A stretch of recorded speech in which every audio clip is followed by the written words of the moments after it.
Hello बच्चों, नमस्कार। क्या हाल चाल हैं, कैसे हैं आप सभी? आवाज आ रही है आपको मेरी?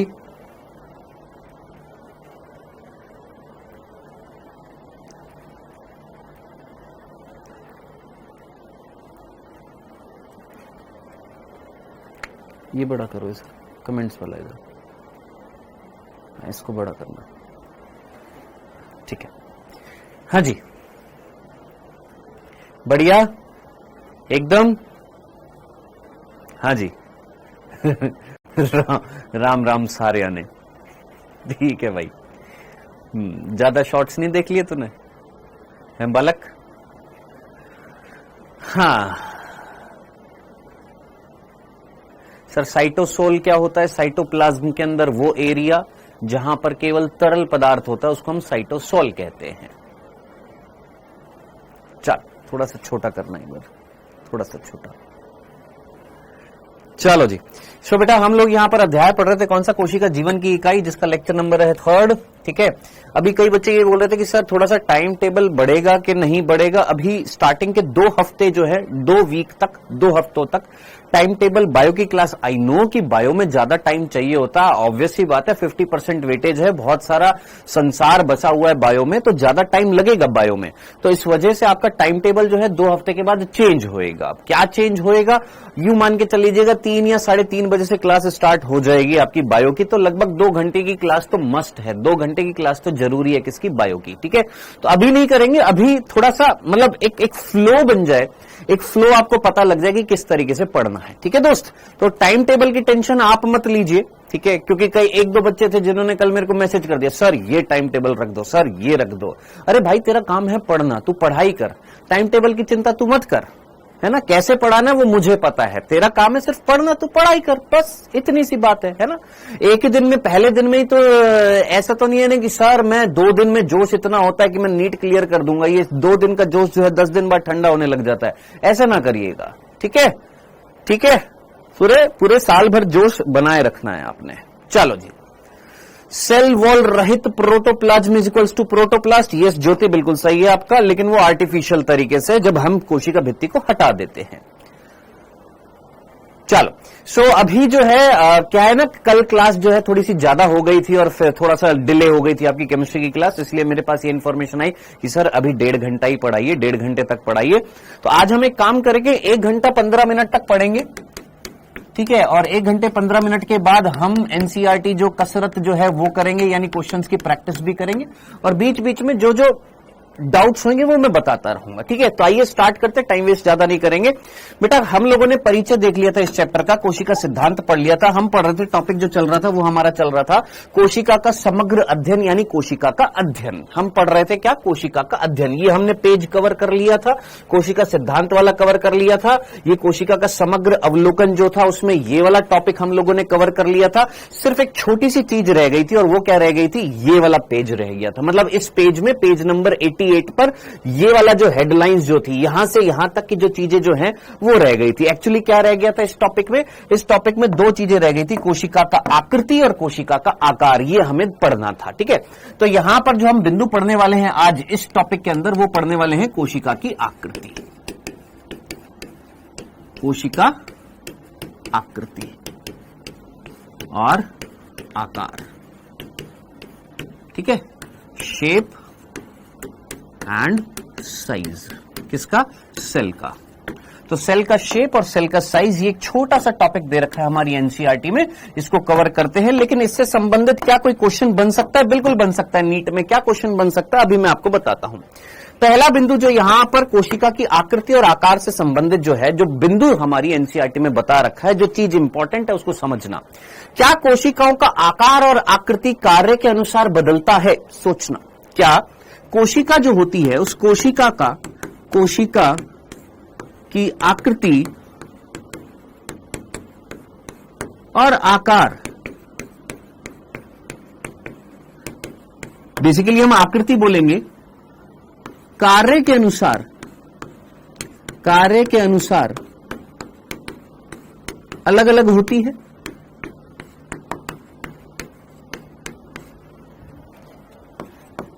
क्या यह बिंदु सही है? क्या अलग अलग कार्य करने वाली कोशिकाओं की अलग अलग आकृति होती है? अलग अलग आकृति होती है। सर कौन सी आकृति होती है? यहां पर कुछ उदाहरण आपने याद रखने हैं, कोशिका और उनकी आकृति। ठीक है, सबसे पहले अगर मैं आपसे पूछूं कि भैया आरबीसी की आकृति कैसी होती है, आप मुझे बताइए। आरबीसी की आकृति कैसी होती है? डायरेक्टली हमारी एनसीईआरटी में नहीं लिखा हुआ, लेकिन आपको पता होना चाहिए, एक वर्ड लिखा हुआ है, बिंब आकार। क्या लिखा हुआ है? बिंब आकार, जिसको हम क्या बोलते हैं? Disc shape. कैसी होती है? द्विअवतल होती है, बाइकॉनकेव होती है। ठीक है, अब ये आकृति हमारी एनसीईआरटी में दे रखी है। कहां दे रखी है? यहां पर दे रखी है। ये ऐसे डिस्क मतलब क्या? जैसे थाली नहीं होती है, जैसे आपने फ्रिस्बी खेली होगी, जैसे मतलब यूं मान लीजिए गोल गोल जैसे एक कटोरी है, कटोरी टाइप की है ना, वो फेंकने वाली बचपन में खेली थी ना, वही डिस्क शेप होती है। तो इस तरीके से बिंब आकार बोल दीजिए, है ना। और कैसी है ये? द्विअवतल है, इस तरीके से है, इस तरीके से। कौन? हमारी आरबीसी। तो आरबीसी याद रखना कैसी होती है? आरबीसी जो होती है वो बिंब आकार, बिंब को हम अंग्रेजी में क्या बोलते हैं? डिस्क शेप बोलते हैं। आवाज नहीं आ रही है? आवाज आ रही है मेरे भाई। कैसी होती है? बिंब आकार होती है, डिस्क शेप होती है, द्विअवतल होती है। नेक्स्ट, दूसरी आकृति कौन सी दे रखी है भैया? हमारी डब्ल्यूबीसी की। ये नाम सभी ने सुने हो ना, ये बताने की जरूरत तो नहीं है। RBC, WBC.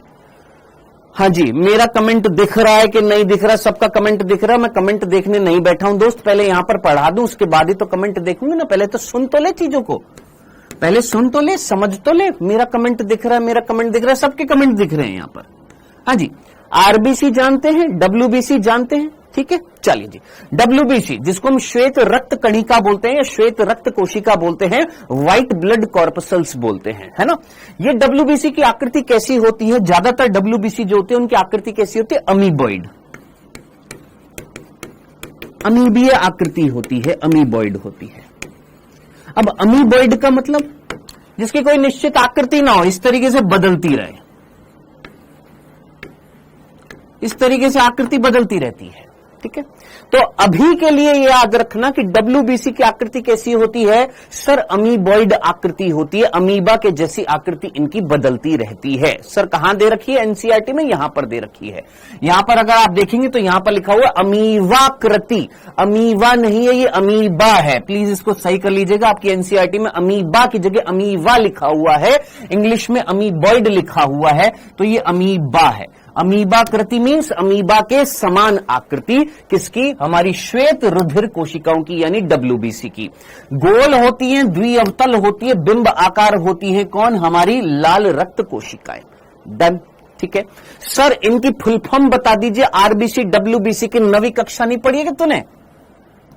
है आरबीसी डब्ल्यूबीसी की फुल फॉर्म पूछ रहे हैं यहां पर। चल लिख देता हूं यार, रेड ब्लड सेल्स बोल दे या कॉर्पसल्स बोल दे।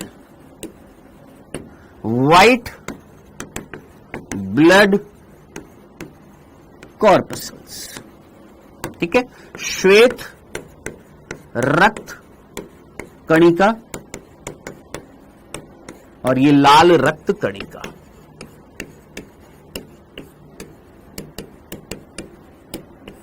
ठीक है जनाब, तो ये आकृति देख रहे थे, दो कोशिकाओं की आकृति सिंपल तरीके से आपने याद रखनी है। क्या कोशिकाओं की आकृति कार्य के अनुसार बदलती है? बिल्कुल, कार्य के अनुसार, अलग अलग कार्य होता है तो उनके अनुसार इनकी आकृति बदलती है। आरबीसी की कैसी होती है? गोलाकार, बिंब आकार और द्विअवतल होती है। डब्ल्यूबीसी की कैसी होती है? अमीबीय होती है। नेक्स्ट, तीसरी पर आते हैं। तीसरी कोशिका, आप मुझे बताइए, आप में से कितने बच्चों ने वर्ड सुना है मीजोफिल कोशिका? सर इनको कॉर्पसल्स क्यों बोलते हैं? क्योंकि ये कणों के रूप में मिलती है हमारे रक्त में, रक्त में कणों के रूप में मिलती है। हाँ जी, जल्दी से मुझे बताइए। तैरती रहती हैं, उनको हम क्या बोलते हैं? कण। क्या होते हैं? जो हवा में या किसी तरल में तैरे, उनको हम क्या बोलते हैं? कण बोलते हैं। तो ये कणों के रूप में मिलती है, इसलिए हम इनको कणिका बोलते हैं। हाँ जी, आप में से कितने बच्चों ने ये वर्ड सुना हुआ है, पर्णमध्योतक? ये वर्ड पहले कभी सुना हुआ है? पर्णमध्योतक अंग्रेजी में बोलते हैं मीजोफिल सेल। सर ये कौन सी कोशिका होती है? ये पत्ती अस्थियों में पाई जाती है, पर्ण में पाई जाती है, पादपों में, पर्ण में पाई जाती है, जहां पर प्रकाश संश्लेषण होता है। सिंपल। तो इतना सा याद रखना, पर्ण मध्योतक कोशिका कौन सी होती है? जो पर्ण में मिलती है। पर्ण मीन्स लीफ में मिलती है, ठीक है। और ये किस चीज में हेल्प करती है? यहां पर क्या होता है सर? प्रकाश संश्लेषण होता है, फोटोसिंथेसिस होता है। सर इनकी आकृति कैसी होती है? सिंपल, गोलाकार। कैसी आकृति होती है? गोलाकार भी होती है। और कैसी होती है? याद रखना, स्तंभ के रूप में भी होती है, ठीक है। तो इस तरीके से स्तंभ के रूप में भी होती है और गोलाकार आकृति भी होती है। तो ये चीज याद रखना, जब आप पढ़ेंगे, चैप्टर पढ़ेंगे पुष्पीय पादपों की आकार की, तो वहां पर भी पुष्पीय पादपों की शारीरिकी चैप्टर जब पढ़ेंगे तो वहां पर आएगा। वहां पर दो प्रकार की पैरनकाइमा पढ़ेंगे, एक पढ़ेंगे स्तंभी पैरनकाइमा और एक पढ़ेंगे स्पंजी पैरनकाइमा। तो अभी सिर्फ इतना सा याद रखना, ये पर्ण मध्योतक कोशिका ज्यादातर कैसी होती है? गोलाकार आकृति की होती है। और हमारी एनसीईआरटी में इस चैप्टर में गोलाकार ही दिखाई हुई है। कैसी दिखाई हुई है? ये पर्ण मध्योतक कोशिका गोल दिखाई हुई है, गोलाकार दिखाई हुई है। तो ये चीज याद रखना, ये वाली कैसी है? गोलाकार है। ये भी कैसी है? गोलाकार या डिस्क शेप है। ये अमीबा की आकृति जैसी है। चलिए जी आगे बढ़ते हैं। नेक्स्ट 3 हो चुकी है। नेक्स्ट चौथी जो कोशिका है उसका नाम है तंत्रिका कोशिका। तंत्रिका कोशिका, जिसको हम क्या बोलते हैं? न्यूरॉन कह रहे हैं, ठीक है। आप ये भी जानते हैं कि ये सबसे लंबी कोशिका होती है।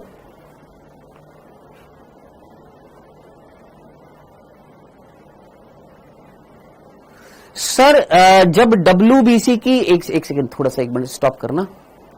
सर जब डब्ल्यूबीसी की आकृति बदलती रहती है तो हम लोग माइक्रोस्कोप में डीएलसी टेस्ट में इनकी शेप एंड साइज का एग्जामिनेशन करते हैं। तो इनके साइज कैसे बदल सकता है? देख मेरे भाई, पर्टिकुलरली डब्ल्यूबीसी जो होती है वो 5 प्रकार की होती है, जिसमें से एक होती है न्यूट्रोफिल्स, एक होती है बेसोफिल्स, एक होती है मोनोसाइट, एक होती है लिम्फोसाइट्स, ठीक है, और एक होती है ऑइसिनोफिल्स। इसमें बेसिकली आपकी 2 याद रखना, एक न्यूट्रोफिल्स और एक मोनोसाइट। ये 2 जो होती है, ये मेजरली इनकी आकृति चेंज होती है जब ये रक्त नलिका से बाहर आती है। अब तू यहां पर अगर तूने डेफिनेटली, मेरे को पता है, या तो तूने बी फार्मा कर रखा होगा या कुछ कर रखा होगा, इसलिए आलतू फालतू का प्रश्न पूछ रहा है। लेकिन दोस्त ये इस तरीके से देख, ये तेरी रक्त नलिका, ये मानव स्वास्थ्य और रोग चैप्टर में आएगा। ये रक्त नलिका, इस रक्त नलिका के अंदर ये तेरी कौन थी? डब्ल्यूबीसी थी, जिसका नाम है न्यूट्रोफिल्स, या जिसका दूसरा, या एक और होती है जिसका नाम होता है मोनोसाइट्स। बेसिकली ये 2 होती हैं जो अपना आकार बदलती है। क्यों आकार बदलती है?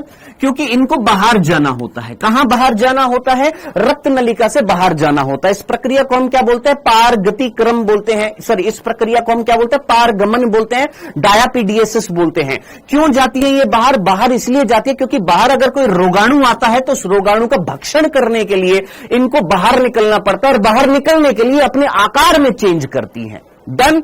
चल अब आगे बढ़ते हैं यहां पर। हाँ जी, तंत्रिका कोशिका की अगर मैं बात करूं तो तंत्रिका कोशिका जो होती है, क्या ये तंत्रिका कोशिका लंबी कोशिका है? मनुष्य के अंदर सबसे लंबी कोशिका कौन सी है?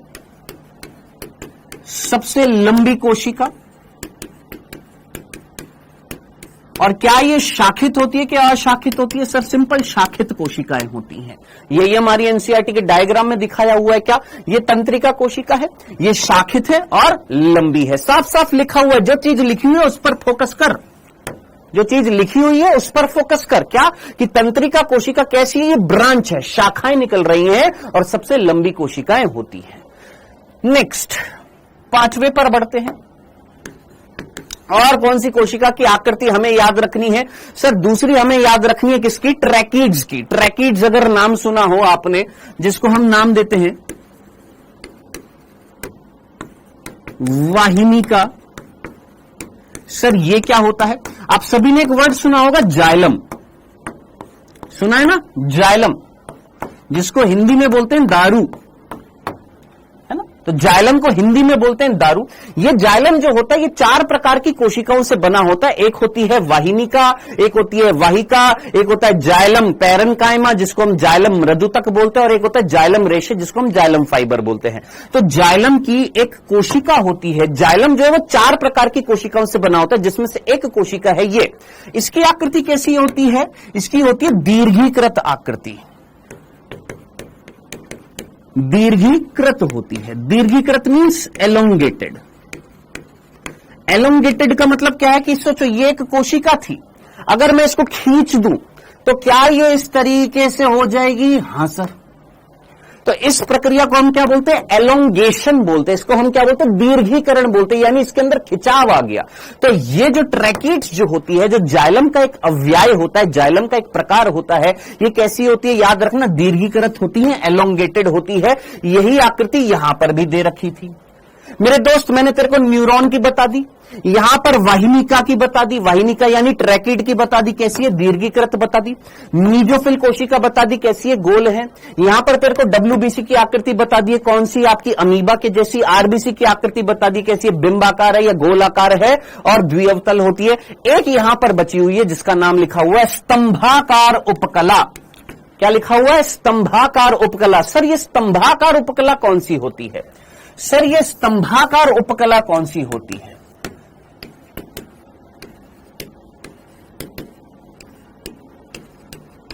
जब आप एक चैप्टर पढ़ेंगे प्राणियों में संरचनात्मक संगठन, तो वहां पर आपको पता लगेगा कि एनिमल्स के अंदर 4 प्रकार के टिश्यू होते हैं, जिसमें से एक टिश्यू जो होता है, एक ऊतक जो होता है, उसका नाम होता है उपकला ऊतक।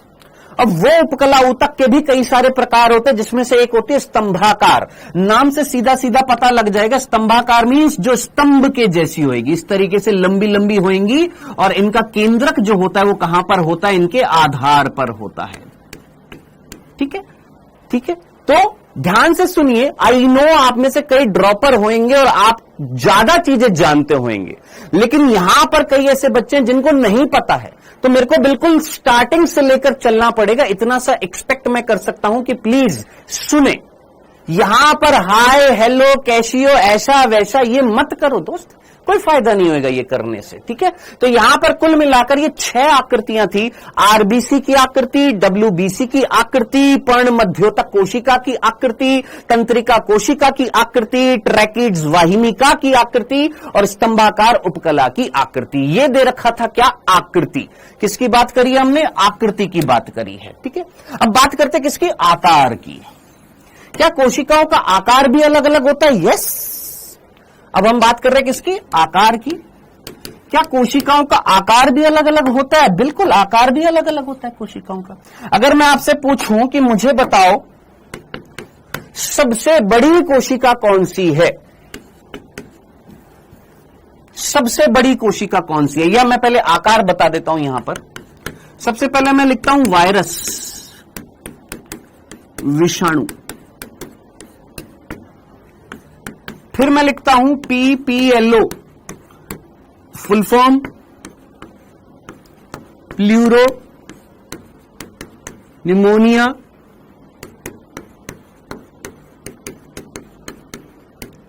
सम जीव। हिंदी में ये फुल फॉर्म है, इंग्लिश में प्लूरो निमोनिया लाइक ऑर्गेनिज्म। ठीक है, तीसरा माइकोप्लाज्मा,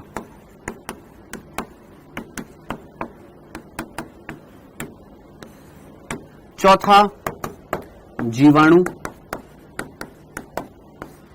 है ना। तो पहले हम इन 4 का आकार देख लेते हैं, इन चारों का आकार कितना कितना होता है। आइएगा, जरा ध्यान से सुनिएगा। 0.02 से 0.2 माइक्रोन या माइक्रोमीटर। ठीक है, PPLO का 0.1 से 0.3 माइक्रोमीटर। ये हमारी एनसीईआरटी में नहीं लिखा हुआ है, पुरानी एनसीईआरटी में लिखा हुआ था, नई एनसीईआरटी में नहीं लिखा हुआ है। कहां नहीं लिखा हुआ दिखा देता हूं, यहां पर देख ले। यहां पर पीपीएलओ की आकृति नहीं लिखी हुई है दोस्त, पीपीएलओ की आकृति नहीं लिखी हुई है, पुरानी वाली में लिखी हुई थी, ठीक है। यहां पर पीपीएलओ की आकृति 0.1 माइक्रोमीटर लिख देता हूं अभी। माइकोप्लाज्मा 0.3 माइक्रोमीटर, ये हमारी एनसीईआरटी में लिखी हुई है। जीवाणु 0.3 से 5 माइक्रोमीटर, ठीक है। और पांचवी जो है, जो आपने आकृति याद रखनी है, पहले सुन लो, आरबीसी का व्यास, डायमीटर,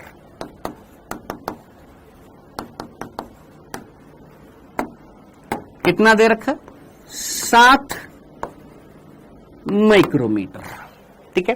पहले तो एक बार चेक कर ले, तेरी एनसीईआरटी में इनमें से कौन कौन सी वैल्यू दे रखी हैं।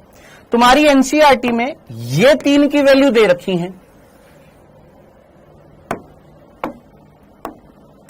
सुन लो एक बार पहले, फिर उसके बाद में प्रश्न पूछना। हमारी एनसीईआरटी में इन 3 की वैल्यू दे रखी है। इस चैप्टर में इन 3 की वैल्यू दे रखी है। माइकोप्लाज्मा दे रखी है 0.3 माइक्रोमीटर, बिल्कुल दे रखी है, देख। माइकोप्लाज्मा 0.3 माइक्रोमीटर, ये नई एनसीईआरटी के हिसाब से बता रहा हूं, ठीक है। दूसरी क्या दे रखी है यहां पर? जीवाणु 3 से 5 माइक्रोमीटर, ये हमारी आरबीसी में, ये हमारी एनसीईआरटी में दे रखा है। जीवाणु 3 से 5 माइक्रोमीटर दे रखा है। तीसरी क्या दे रखी है? लाल रक्त कोशिका का व्यास दे रखा है, डायमीटर दे रखा है। कितना दे रखा है? 7 माइक्रोमीटर। यानी अगर मैं देखूं यहां पर डाटा केवल 3 सेल्स का दे रखा है, एक माइकोप्लाज्मा का दे रखा है, एक बैक्टीरिया का दे रखा है और एक आरबीसी का व्यास दे रखा है। इसके अलावा नहीं दे रखा है यहां पर। डन।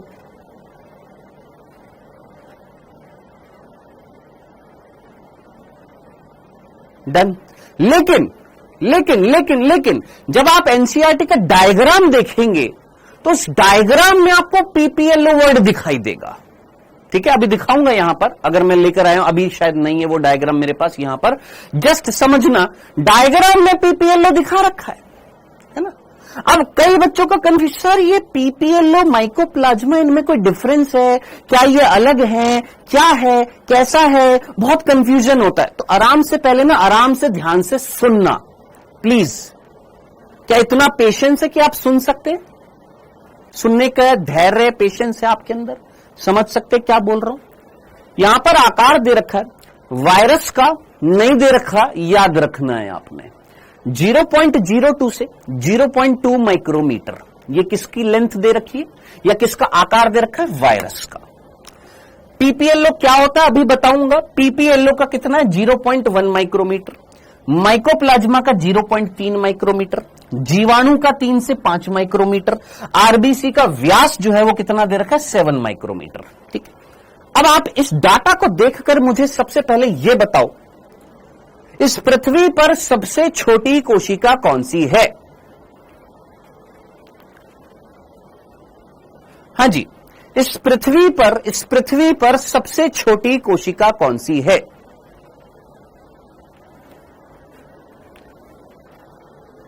अरे हां भैया, एप्रोक्स दे रखा है। इस पृथ्वी पर सबसे छोटी कोशिका कौन सी है? आप तो बोलेंगे सर पीपीएलओ। मैं बोलूंगा कैसे? सर पीपीएलओ का 0.1 माइक्रोमीटर है, तो ये तो सबसे छोटी कोशिका हो गई है। आप बोलेंगे नहीं सर, सबसे छोटी तो फिर वायरस होएगा, सबसे छोटा तो ये दे रखा है, सबसे छोटी आकार की तो ये है। लेकिन मैंने क्वेश्चन पूछा सबसे छोटी कोशिका कौन सी है? क्या वायरस एक कोशिकीय संरचना है? शालू गुप्ता बड़ी देर से अप्रोक्स कर रही हो तुम। क्या वायरस एक कोशिकीय संरचना है? क्या एक सेल है वायरस? कल भी तुमको बताया था कि वायरस एक अकोशिकीय संरचना है, कोशिका से बनी हुई नहीं है। तो इतना तो समझ में आ गया सर, वायरस तो सबसे छोटी कोशिका नहीं होगी, क्योंकि क्वेश्चन यहां पर जो बन रहा है वो ये बन रहा है कि सबसे छोटी कोशिका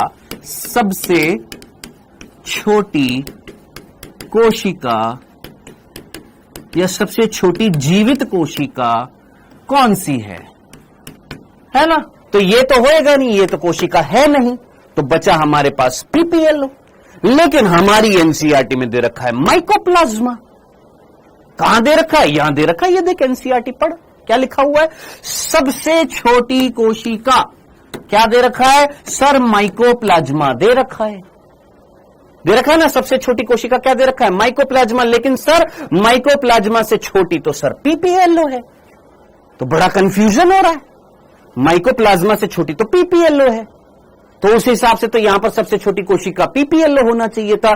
तो यही सबसे बड़ी ब्लंडर मिस्टेक है किसकी? हमारी एनसीईआरटी में, कि प्रॉपरली एक्सप्लेन नहीं कर रखा है। तो वही चीज ही तो बतानी है आपको। अब ध्यान से सुनिएगा, जो चीज मैं आपको समझाने वाला हूं प्लीज ध्यान से सुनिएगा। देखिए बैक्टीरिया जो होते हैं, बैक्टीरिया जो होते हैं उनको हमने दो भागों में बांटा है। एक है आर्की बैक्टीरिया और एक है यू बैक्टीरिया। प्लीज समझना इस चीज को। एक है आर्की बैक्टीरिया, एक है यू बैक्टीरिया। अब ये जो यू बैक्टीरिया जो होते हैं, ये जो यू बैक्टीरिया जो होता है, इसका एक समूह होता है जिसका नाम होता है मॉलिक्यूल्स। थोड़ा सा एक्स्ट्रा बता रहा हूं। क्यों बता रहा हूं? क्योंकि जहां पर कंफ्यूजन होएगा एनसीईआरटी में, उसको एक्सप्लेन करना पड़ेगा। तो मेरे प्रभु काहे यहां पर कमेंट करे जा रहा है? जरा ध्यान से सुन ले यार। यहां पर प्रियांशी, तोमर, देवेंद्र, तुम लोगों के अंदर बिल्कुल भी सब्र नहीं है कि कोई चीज पढ़ा रहा हूं तो सुन लो एक बार। क्या? कि जो बैक्टीरिया जो होते हैं उनको हमने दो वर्गों में बांटा। एक का नाम है आर्की बैक्टीरिया, एक का नाम है यू बैक्टीरिया। अब ये जो यू बैक्टीरिया है, इसके भी कई सारे समूह होते हैं, जिसमें से एक समूह का नाम होता है मॉलिक्यूल्स। क्या नाम होता है? मॉलिक्यूल्स होता है। अब ये जो मॉलिक्यूल्स जो होते हैं, इसके भी कई सारे प्रकार होते हैं, जिसमें से एक प्रकार होता है जिसका नाम होता है माइकोप्लाज्मा। क्या नाम होता है? माइकोप्लाज्मा।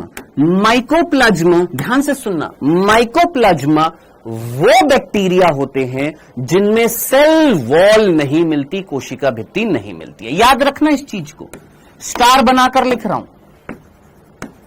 जिनमें कोशिका भित्ति एब्सेंट होती है। याद रखना, जितने भी बैक्टीरिया होते हैं, सभी बैक्टीरिया के अंदर सेल वॉल मिलती है, कोशिका भित्ति मिलती है। लेकिन माइकोप्लाज्मा जो होते हैं, इनके अंदर कोशिका भित्ति नहीं होती है। डन? क्लियर है?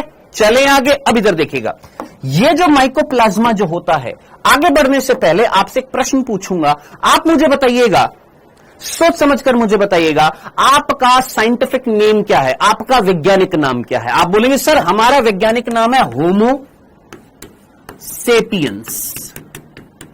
यही है ना? यही है ना? अब आप मुझे बताइए, जिसमें होमो क्या है? व्हाट इज होमो? होमो जो है उसको हम क्या बोलते हैं? वंश नाम, जीनस। इतना तो सभी को पता है, इतना तो 11वीं कक्षा के अंदर पहले चैप्टर में सभी ने पढ़ा हुआ है। सभी ने पढ़ा हुआ है कि हमारा जो वैज्ञानिक नाम जो होता है, या कोई भी जीव जो होता है, उसका वैज्ञानिक नाम जो होता है, उसमें पहला शब्द जो होता है वो किस चीज को बताता है? वंश को बताता है। इतनी सी चीज जानते हैं, सभी जानते हैं, पक्का जानते हैं। चलो अच्छी बात है, अगर आप जानते हैं तो बस मुझे एक छोटा सा कंसेप्ट बताना था, और वो ये कि माइकोप्लाज्मा जो है वो एक वंश है। क्या?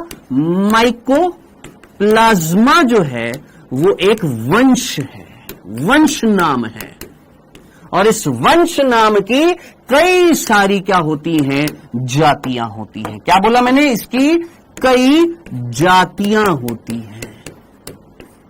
क्या होती है? कई सारी जातियां होती हैं, जिसमें से एक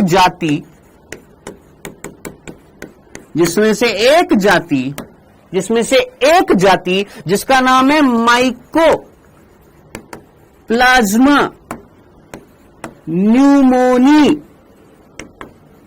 क्या नाम है? Mycoplasma pneumoniae. ये माइकोप्लाज्मा न्यूमोनी जो है, इसमें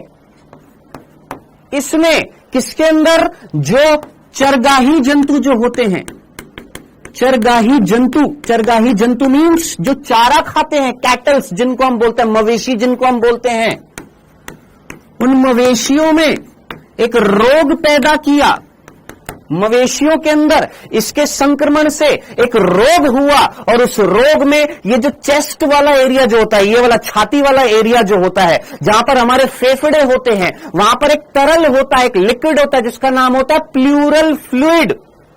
क्या हमारे जो फेफड़े जो होते हैं उस फेफड़ों में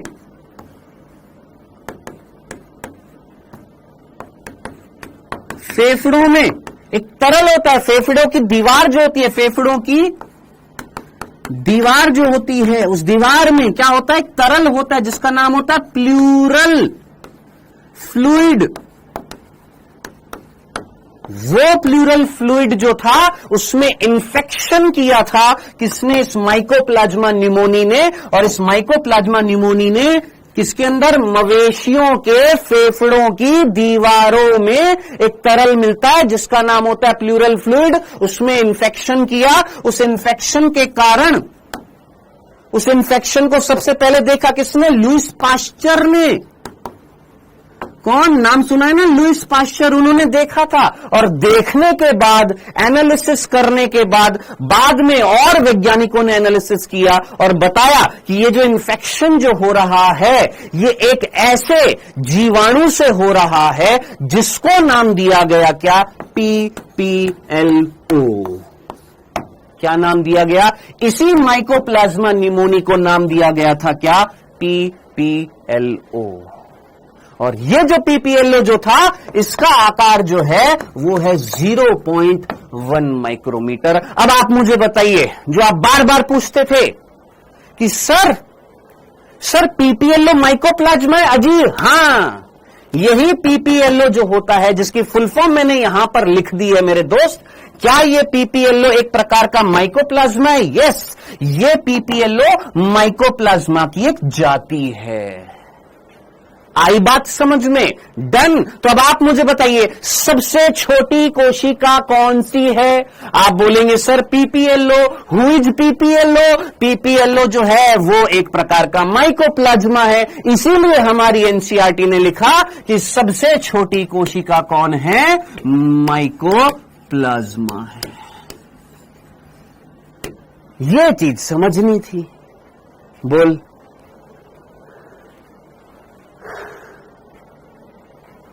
हाँ जी मेरे भाई, सर इसका आकार अलग अलग क्यों होता है?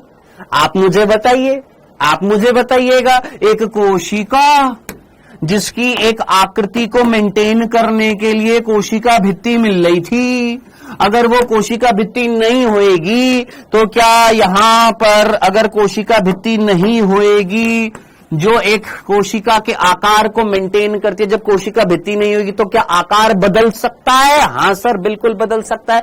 ऐसे जीवों को हम क्या बोलते हैं? प्लियोमॉर्फिक बोलते हैं। और उसी प्लियोमॉर्फिक से वर्ड आया था क्या, प्लूरो। हालांकि ये प्लूरो वर्ड तो कहां से आया था? प्लूरल फ्लूइड को इन्फेक्ट करने वाला, निमोनिया के जैसे इन्फेक्शन पैदा करने वाला ऑर्गेनिज्म, जिसको नाम पड़ा था क्या, PPLO। सर वायरस कोशिकीय है या अकोशिकीय है? प्रभु तुम पहले लेक्चर लो कल का, ठीक है, तुम पहले कल का लेक्चर लो। सर वायरस नहीं होएगा, अमनपाल तुम पहले कल का लेक्चर लो बेटा। मैंने तुमसे पूछा सबसे छोटी कोशिका कौन सी है, तुम बोल रहे हो वायरस है।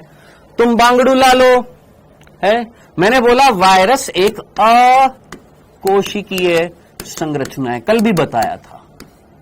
अकोशिकीय संरचना का मतलब जो कोशिका से बनी हुई नहीं है। डन, ठीक है। अब आप बोलेंगे सर अगर ऑप्शन में दोनों आ गए तो पहली बात, जो ऑप्शन बनाने वाला है वो बांगड़ू लाल नहीं है, और अगर गलती से वो बांगड़ू लाल है कि उसने माइकोप्लाज्मा भी दे दिया और PPLO भी दे दिया, तो तू टिक किस पे करेगा? PPLO पर। याद रखना, किस पर? PPLO पर।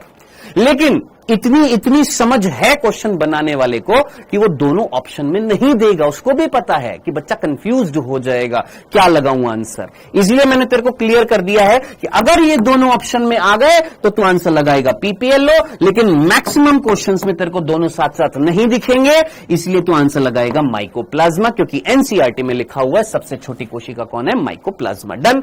तो ये बेटा हम लोगों ने क्या देखी है यहां पर? आकृति। और क्या देखा है यहां पर? आकार देखा है। डन। यहां पर किसी को कोई तकलीफ तो नहीं थी। वायरस जो एक अकोशिकीय संरचना है, कोशिका से बनी हुई नहीं है, जिनकी आकार कितना होता है 0.02 से 0.2 माइक्रोमीटर। पीपीएलओ जो सबसे छोटी कोशिका है, जो एक जाति है किसकी, माइकोप्लाज्मा की, जिस माइकोप्लाज्मा का आकार कितना है 0.3 माइक्रोमीटर। जीवाणु जो है वो 3 से 5 माइक्रोमीटर। आरबीसी का व्यास 7 माइक्रोमीटर। यहां तक की बातें अगर आपको समझ में आ गई है तो आगे बढ़ते हैं। यह था बेटा हमारा तीसरा टॉपिक, जिसका नाम था कोशिका का समग्र अवलोकन। डन। चले एक बार जरा थम्सअप वाला बटन दिखा दीजिए जरा यहां पर। सर नीचे का नहीं दिख रहा। नीचे तो बेटा मैंने कुछ लिखा ही नहीं है, यहां पर बस डायमीटर लिखा हुआ है यहां पर। हाँ जी, चलिए जी, बहुत बढ़िया। सर हमारी कोशिका में भी तो कोशिका भित्ति नहीं होती, फिर तो हमारी कोशिका का भी आकार बदलना चाहिए था। बहुत ही बढ़िया प्रश्न है, लेकिन आपको यह पता होना चाहिए जो आगे आएगा इस चैप्टर में, हमारी कोशिकाओं के अंदर एक संरचना होती है जिसका नाम होता है कोशिका पंजर। क्या सर? कोशिका पंजर। क्या सर? कोशिका कंकाल। ये क्या होता है सर? याद कर, कल मैंने तेरे को बताया था क्या, झिल्ली रहित संरचना या झिल्लीहीन संरचना है, वहां पर वर्ड आया था कोशिका पंजर। हाँ सर, वो कुछ प्रोटीन्स होते हैं जो हमारी कोशिका की आकृति को बनाए रखते हैं। डन। क्लियर है? समझ में आ गया कि सर हमारे अंदर भी तो सेल वॉल नहीं है, फिर हमारी सेल की शेप कौन मेंटेन करता है? तो साइटोस्केलेटन, कोशिका का कंकाल, जो किससे बना होता है? प्रोटीन से बना होता है। चलिए जी आगे बढ़ते हैं। नेक्स्ट अगला टॉपिक जो आता है वो आता है नेक्स्ट। अब इस चैप्टर में 2 टॉपिक हमको पढ़ने हैं, जैसा कि मैंने आपको स्टार्टिंग में बता दिया था इस चैप्टर के कि हम यहां पर कुल मिलाकर 5 चीजें पढ़ने वाले हैं। सबसे पहले हमने इसका परिचय देखा, फिर कोशिका सिद्धांत देखा, फिर कोशिका का एक समग्र अध्ययन देखा। अब बचते हैं यहां पर केवल 2 टॉपिक, एक बचता है प्रोकैरियोटिक कोशिका और एक बचता है यूकैरियोटिक कोशिका। ये 2 टॉपिक हमको पढ़ने हैं। आगे बढ़ने से पहले कुछ क्वेश्चंस की प्रैक्टिस कर ले। बोलो बोलो बोलो जल्दी से, कुछ क्वेश्चंस देख ले। रेडी हो आप? रेडी हो? सर पीपीएलओ में सेल वॉल होती है कि नहीं होती है? बेटा कैसी बातें कर रहा है, देख अभी तो मैंने तेरे को बताया। मैंने तेरे को अभी क्या बताया था? Who is PPLO? Sir PPLO कौन है? पीपीएलओ ये है, पीपीएलओ का नाम माइकोप्लाज्मा निमोनी को हम पीपीएलओ बोलते हैं। और मैंने तेरे को अभी अभी बताया कि माइकोप्लाज्मा जो है वो एक वंश है, उसकी अलग अलग जातियां होती हैं, जिसमें से एक का नाम है निमोनी, माइकोप्लाज्मा निमोनी, इसी को हमने पीपीएलओ बोला। और माइकोप्लाज्मा एकमात्र ऐसे जीव हैं मोनेरा जगत के जिनमें कोशिका भित्ति नहीं होती है। तो हम क्या बोलेंगे कि माइकोप्लाज्मा या पीपीएलओ ये वो हैं जिनमें कोशिका भित्ति नहीं होती है। डन। सर क्या हम बाकी कोशिकांग के बारे में नहीं पढ़ेंगे? लल्लू लाल पिटाई खाने का मन कर रहा है क्या तेरा? है? जब तू प्रोकैरियोटिक कोशिका पढ़ेगा, यूकैरियोटिक कोशिका पढ़ेगा, तो यूकैरियोटिक कोशिका में कोशिकांग नहीं पढ़ेगा है भोंदू। चलो आगे बढ़ते हैं और कुछ एनसीईआरटी कसरत के कुछ सवाल ले लेते हैं। देखिए कल मैंने आपको इस एनसीईआरटी कसरत में पेज नंबर 88 के टोटल 13 क्वेश्चन थे। इन 13 क्वेश्चंस में से कितने क्वेश्चन करा दिए थे? सर क्वेश्चन का पीडीएफ नहीं मिला है बेटा। जो टीचर स्लाइड होती है ना, इसी टीचर स्लाइड में पीडीएफ होती है। मतलब ये जो टीचर स्लाइड आती है ना तेरे पास, टीचर स्लाइड, इसी में ये क्वेश्चन होते हैं दोस्त। ठीक है, कितने क्वेश्चन कराए थे? 8 कराए थे ना? हाँ सर।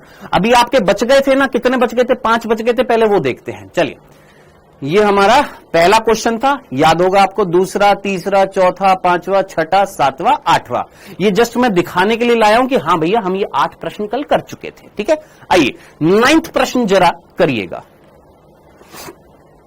असत्य कथन छांटना है, असत्य कथन छांटिए।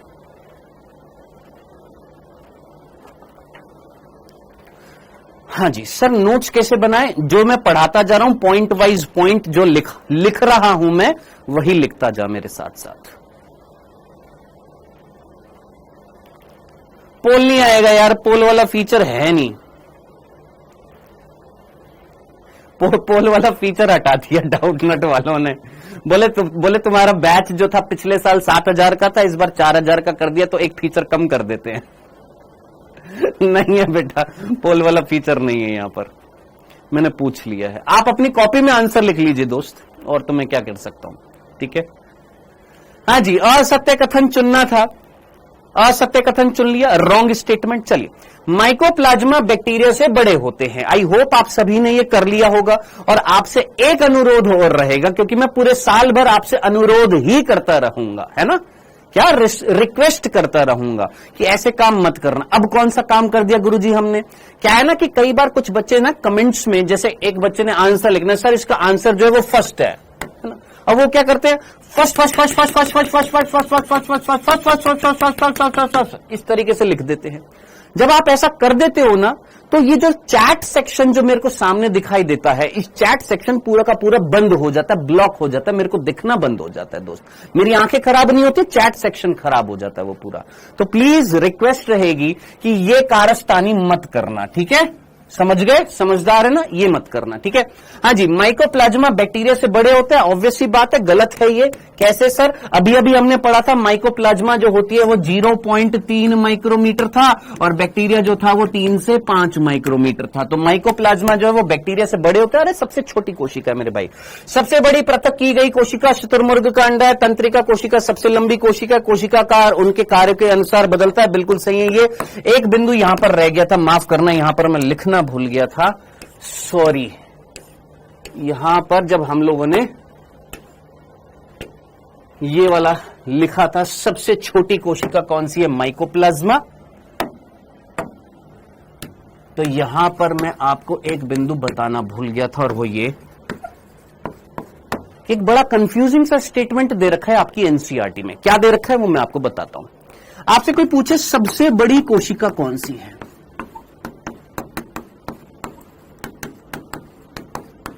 सबसे बड़ी कोशिका कौन सी है ना? अब जब आप एनसीईआरटी पढ़ते हैं ना, ध्यान से सुनना, जब आप एनसीईआरटी पढ़ते हैं, हिंदी मीडियम की एनसीईआरटी में लाइन जो है वो गलत दे रखी है। क्या गलत दे रखी है? आइए मैं आपको दिखाता हूं। देखिए यहां पर हिंदी मीडियम की एनसीईआरटी में साफ साफ, हिंदी मीडियम की एनसीईआरटी में जो गलती दे रखी है वो ये गलत दे रखा है, क्या कि पृथक की गई, यानी अलग करना। पृथक का मतलब अलग करना। पृथक की गई सबसे बड़ी कोशिका शुतुरमुर्ग के अंडे के समान है। अब बालक फैल जाता है, क्या सर अंडा सबसे बड़ी कोशिका है कि अंडे के अंदर से कोई कोशिका निकली है? तो हिल जाता है उसका दिमाग। तो ये जो लाइन दे रखी है ये बिल्कुल गलत दे रखी है। किसमें? हमारी हिंदी मीडियम की एनसीईआरटी में। अगर इसी लाइन को तो इंग्लिश मीडियम की एनसीईआरटी में देखेगा तो इंग्लिश मीडियम की एनसीईआरटी में साफ साफ लिखा हुआ है, क्या? Largest cell is ostrich egg. Simple. सबसे बड़ी कोशिका कौन है? शुतुरमुर्ग का अंडा है।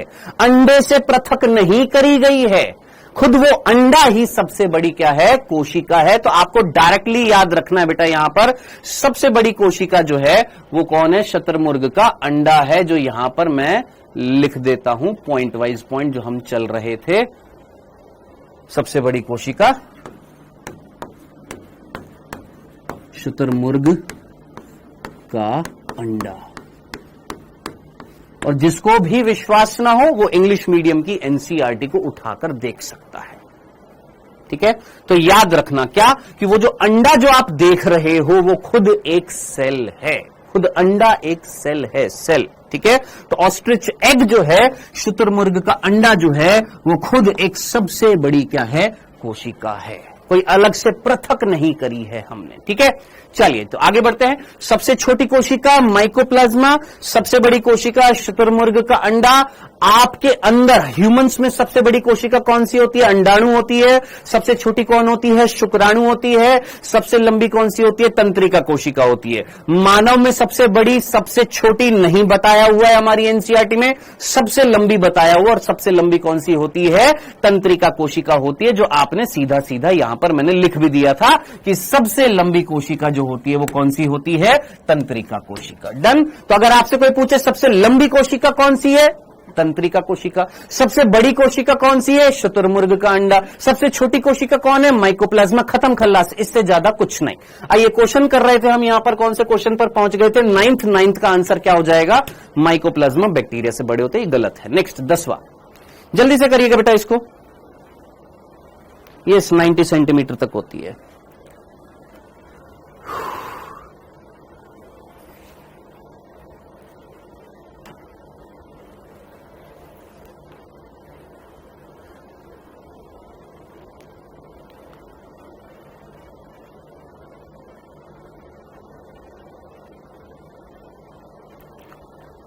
नहीं पता हमको विकास कुमार।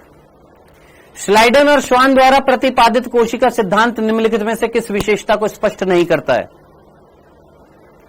हाँ जी, 10वें का आंसर।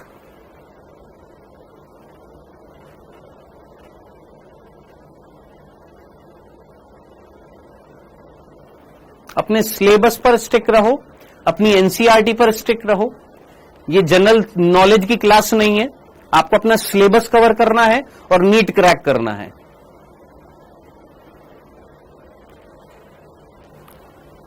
हाँ जी, आंसर कर लिया 10th का सभी ने? क्या आंसर लगाया? थर्ड। चलो देख लेते हैं। श्लाइडन और श्वान ने जो प्रतिपादित किया था कोशिका सिद्धांत, उनमें से किस विशेषता को स्पष्ट नहीं करता है? वो कौन सी की विशेषता को स्पष्ट नहीं कर रहा था? जीव कोशिका और उनके उत्पादों से बनी होती है, ये तो कोशिका सिद्धांत में था। कुछ कोशिकाएं मूल रूप से अपनी संरचना और उपापचय में समान होती है। इस लाइन का मतलब क्या है? कि कुछ कोशिका जो मूल रूप से अपनी संरचना और कार्य में समान होते हैं, उनको हम क्या बोलते हैं? ऊतक नहीं बोलते। ये तो बताया था मेरे भाई किसमें? कोशिका सिद्धांत में। नई कोशिका पहले से मौजूद कोशिका से उत्पन्न होती है, ये थोड़ी ना बताया था श्लाइडन और श्वान ने। क्या श्लाइडन और श्वान ने ये बताया था कि नई कोशिका जो होती है वो पुरानी कोशिका से बनती है? नहीं सर, ये तो विर्चू ने बताया था, तो ये चीज नहीं बताई थी। तो करेक्ट आंसर क्या हो जाएगा? थर्ड हो जाएगा, सीधा सीधा।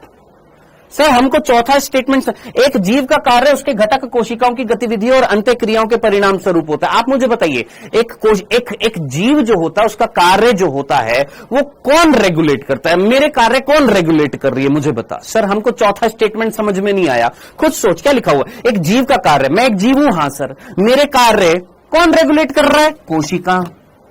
कोशिकाओं के अंदर क्या हो रही है सर? क्रियाएं हो रही हैं। तो क्या ये चीज इसमें नहीं बताई गई थी कोशिका सिद्धांत में कि भैया कोशिका और कोशिका के उत्पाद क्या बनाते हैं? एक जीव का निर्माण करते हैं। उनकी अंतःक्रिया जो होती है वही किसका निर्माण करती है? जीव का निर्माण करती है। ये चीज नहीं बताई थी किसमें? श्लाइडन और श्वान ने। तो रुडोल्फ विर्चू ने बताई थी। नेक्स्ट, अगला 11वां।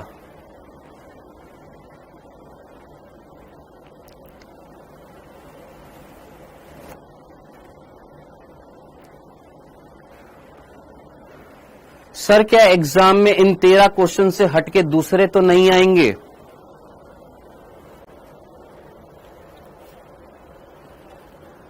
नदीम भाई सच्ची सच्ची बताना मेरे भाई, कौन सी कक्षा में हो और कौन सी कक्षा पास करके आए हो आप? प्रोकैरियोटिक कोशिका में राइबोसोमल आरएनए, जानता है इसका आंसर? इसका आंसर जानते हैं? इसका आंसर आ रहा है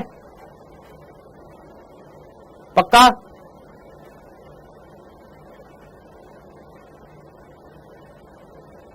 कर लिया? 11th का सेकंड।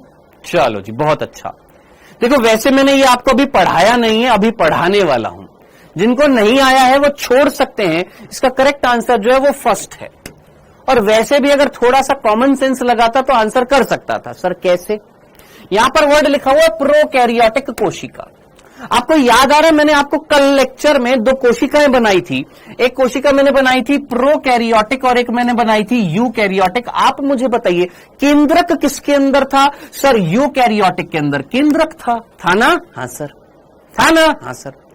याद कर, कोई केंद्रिका शब्द था? केंद्रिका कहां पर मिल रही थी? सर इस केंद्रक के अंदर मिल रही थी। ये थी केंद्रिका, ये था केंद्रक।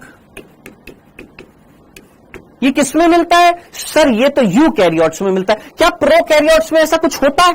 नहीं ना। अब जरा खुद यहां पर इन 3 स्टेटमेंट को देख। क्या कि प्रोकैरियोट्स में जो आरएनए जो होता है, एक आरएनए के हम प्रकार पढ़ेंगे, आरआरएनए, एमआरएनए, टीआरएनए, जिसमें से एक होता है आरआरएनए। तेरे को क्वेश्चन अगर समझ में नहीं आया, कॉमन सेंस से आंसर लगा सकता था। क्या कि प्रोकैरियोट्स के अंदर जो आरएनए जो होता है वो कहां पर बनता है? इन 3 ऑप्शन को पढ़ दे, क्या लिखा हुआ है? केंद्रिका में संश्लेषित होता है। सोच, क्या केंद्रिका प्रोकैरियोट्स में होती है? नहीं। यहां पर देख क्या लिखा हुआ है? प्रोटीन जो है वो केंद्रिका में बनता है। क्या प्रोकैरियोट्स में केंद्रिका होती है? नहीं। नेक्स्ट, चौथे को पढ़। यहां पर प्रोटीन का संश्लेषण केंद्रिका में होता है। क्या केंद्रिका प्रोकैरियोट्स में होती है? नहीं। जब केंद्रिका केंद्रिका केंद्रिका प्रोकैरियोट्स में होती ही नहीं तो सारा काम कहां पर होता है? सर साइटोप्लाज्म में होता है, कोशिका द्रव्य में होता है। तो आंसर क्या था इसका? फर्स्ट था। तुमको नहीं आता था कोई बात नहीं, अभी मैंने पढ़ाया नहीं था ये वाला प्रोकैरियोटिक कोशिका, लेकिन थोड़ा सा दिमाग लगाकर तुम कर सकते थे। कोई बात नहीं आता, इट्स ओके, गलती हुई मान लेते हैं, आगे मत करना। आगे बढ़ते हैं 12वां, सिंपल सा, जल्दी से करिएगा फटाफट।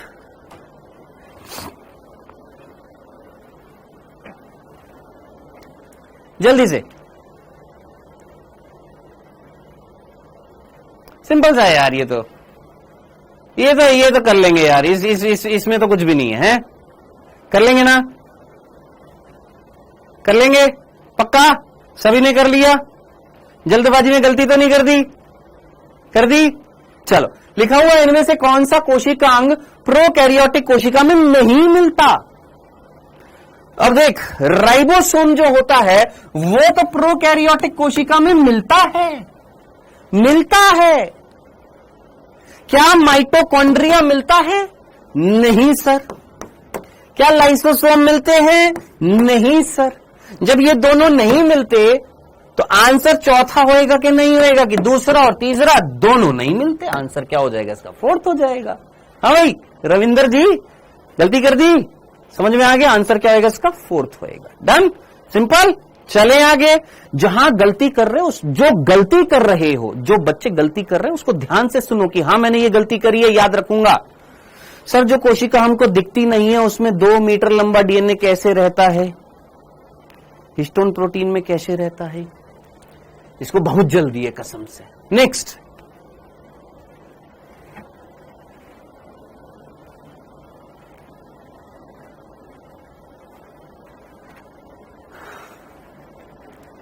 हाँ जी, सबसे पहले किसने समझाया कि नई कोशिका पहले से मौजूद कोशिका से बनती है? अगर किसी ने इस क्वेश्चन में गलती करी तो बेटा ऑनलाइन लपाड़ा पड़ेगा। इस क्वेश्चन में अगर किसी ने गलती करी, जान पूछ के भी अगर करी कि सर मेरा नाम ले लेंगे अगर मैं गलत लिख देता हूं तो मत करना। मेरे को पता था कोई ना कोई करेगा, देखो कर दिया एक ने। हाँ भाई लल्लू लाल, हाँ जी, सबसे पहले किसने समझाया नई कोशिका पहले से मौजूद कोशिका से बनी होती है? तो वैज्ञानिक कौन थे? रुडोल्फ विर्चू थे। ये टोटल 13 प्रश्न थे जो पेज नंबर 88 से बन रहे थे। अब आगे बढ़ते हैं, पेज नंबर 89 जो है जिसमें 6 क्वेश्चन बन रहे हैं, कल रात को ही बनाए हैं। पेज नंबर 89 न्यू एनसीईआरटी, और यही ओल्ड एनसीईआरटी में अगर देखूं तो पेज नंबर कौन सा है? 127। ठीक है, तो अगर आपके पास पुरानी एनसीईआरटी है तो 127। नदीम कह रहा है सर क्या ये लाइव क्लास है? अरे यार लल्लू कब सुधरेगा? हाँ जी, पेज नंबर 127 पुरानी एनसीईआरटी, और नई एनसीईआरटी में page number 89 same to same है। 6 क्वेश्चन बन रहे हैं। आइए पहला क्वेश्चन, ये एनसीईआरटी में पेज नंबर 89। नेक्स्ट, मतलब पहला क्वेश्चन। हाँ, एक सेकंड रुक जाओ, एक सेकंड रुको। अभी ये वाले क्वेश्चन नहीं करेंगे क्योंकि अभी मैंने ये पढ़ाया नहीं है, पहले मैं पढ़ाऊंगा उसके बाद ये वाले क्वेश्चन करूंगा। सॉरी, अभी जो पेज नंबर 89 पर जो क्वेश्चन है वो अभी नहीं करा रहा हूं। क्यों नहीं करा रहे? पहले पढ़ा तो दूं तभी तो कराऊंगा। आइए क्या पढ़ने वाले हैं बेटा? हम यहां पर पढ़ने वाले हैं प्रोकैरियोटिक कोशिका। अगला जो टॉपिक हम पढ़ने वाले हैं वो पढ़ने वाले प्रोकैरियोटिक कोशिका। प्लीज मेरे को याद दिला देना, 1:15 पर हम और सवाल करने वाले हैं। कितने बजे? सॉरी 1:15 पर नहीं, 1 घंटे 15 मिनट, यानी कितने बजेंगे? 5:15 पर मेरे को याद दिला देना, हम कुछ और सवाल भी करेंगे। ठीक है, आइए प्रोकैरियोटिक कोशिका की हम लोग यहां पर बात करने वाले हैं। प्रोकैरियोटिक कोशिका में बिंदु दर बिंदु चीजें हम यहां पर पढ़ने वाले हैं। सबसे पहला बिंदु, क्या मुझे बताने की जरूरत है कि प्रोकैरियोटिक कोशिका कौन सी होती है? वो कोशिका जिसमें केंद्रक मिलता है कि नहीं मिलता, या झिल्लीबद्ध केंद्रक मिलता है या नहीं मिलता, क्या ये बताने की जरूरत है? अब तो समझ गए होंगे ना ये कौन सी कोशिकाएं होती हैं जिनमें झिल्ली परिबद्ध। अब आप बोलेंगे सर आपने आबद्ध लिखा था, आबद्ध भी लिख दीजिए, परिबद्ध भी लिख दीजिए, एक ही चीज है। झिल्ली परिबद्ध केंद्रक नहीं पाया जाता। क्या नहीं पाया जाता? झिल्ली परिबद्ध केंद्रक नहीं पाया जाता। क्या इसमें किसी को कोई कंफ्यूजन तो नहीं थी? सिंपल, क्या इनमें झिल्ली परिबद्ध केंद्रक नहीं पाया जाता? सिंपल सा था, कोई कंफ्यूजन तो नहीं था। चले आगे। सर आबद्ध का मतलब क्या होता है? मैं लपवाड़ा लगा दूंगा तेरे यार, 2 दिन हो गए क्लास नहीं ले रहा, सुनाई नहीं देता तेरे को? आबद्ध परिबद्ध का मतलब नहीं समझ में आया? कवरिंग, मिलना। हाँ जी, हाँ जी। तो झिल्ली परिबद्ध या झिल्ली आबद्ध केंद्रक नहीं पाया जाता है यहां पर। ठीक है। दूसरा, क्या प्रोकैरियोटिक कोशिका के एग्जाम्पल आप बता सकते हो? प्रोकैरियोटिक कोशिका के एग्जाम्पल आप मुझे बता सकते हो? हाँ जी। सर केंद्रक पाया जाता है कि नहीं? हे मोरी अम्मा, ये तो पिछले साल वालों को फेल कर रहे हैं कुछ एक तो। जो पिछले साल वाले थे वो सोच रहे होंगे ये तो हमारे भी गुरु आ गए इस साल। मैं कह रहा हूं यहां पर केंद्रक नहीं पाया जाता। कह रहा केंद्रक पाया जाता है कि नहीं पाया जाता? अजी डायटम्स, अच्छा डायटम्स, माइकोप्लाज्मा, ठीक है। अमीबा, अमीबा पैरामीशियम, ओए होए होए होए, गजब तरुण कुमार, अमीबा। सर सुविकसित का मतलब पूर्णतः विकसित, विकासशील। जैसे भारत जो है वो अभी विकसित कंट्री है ना? चलो जी, तो यहां पर कई लल्लू लाल हैं जो अमीबा, डायटम, पैरामीशियम ये भी एग्जाम्पल दे रहे हैं। तो बेटा इसका एग्जाम्पल जो है पहले तो याद रखना, कौन सा जगत? पूर्णतः मुनेरा जगत। मुनेरा जगत के अंतर्गत कौन कौन से आएंगे एग्जाम्पल? जरा ध्यान से सुनना। बैक्टीरिया, जिनको हम जीवाणु बोलते हैं, ये बैक्टीरिया आपने 2 प्रकार के याद रखने हैं। एक है आर्के बैक्टीरिया यानी आध्य बैक्टीरिया,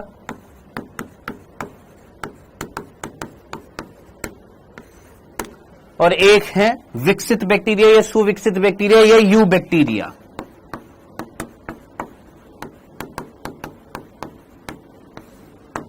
दोनों में क्या डिफरेंस होता है पढ़ेंगे। नेक्स्ट, और क्या एग्जाम्पल है सर यहां पर? दूसरा एग्जाम्पल है क्या? माइकोप्लाज्मा, या हम पहले लिख देते हैं इसी बैक्टीरिया के अंतर्गत। दूसरा एग्जाम्पल हो जाएगा यहां पर ना, नील हरित शैवाल, नील हरित शैवाल, जिसको हम साइनोबैक्टीरिया भी बोलते हैं, याद रखना।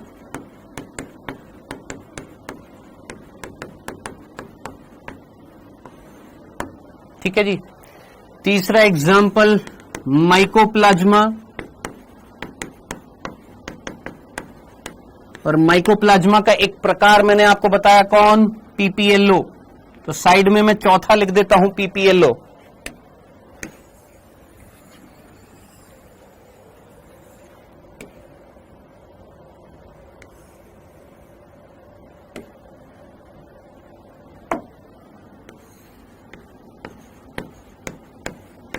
ठीक है। तो इस तरीके से आप 4 एग्जाम्पल याद रखेंगे। क्यों सर 4 एग्जाम्पल क्यों याद रखने हैं?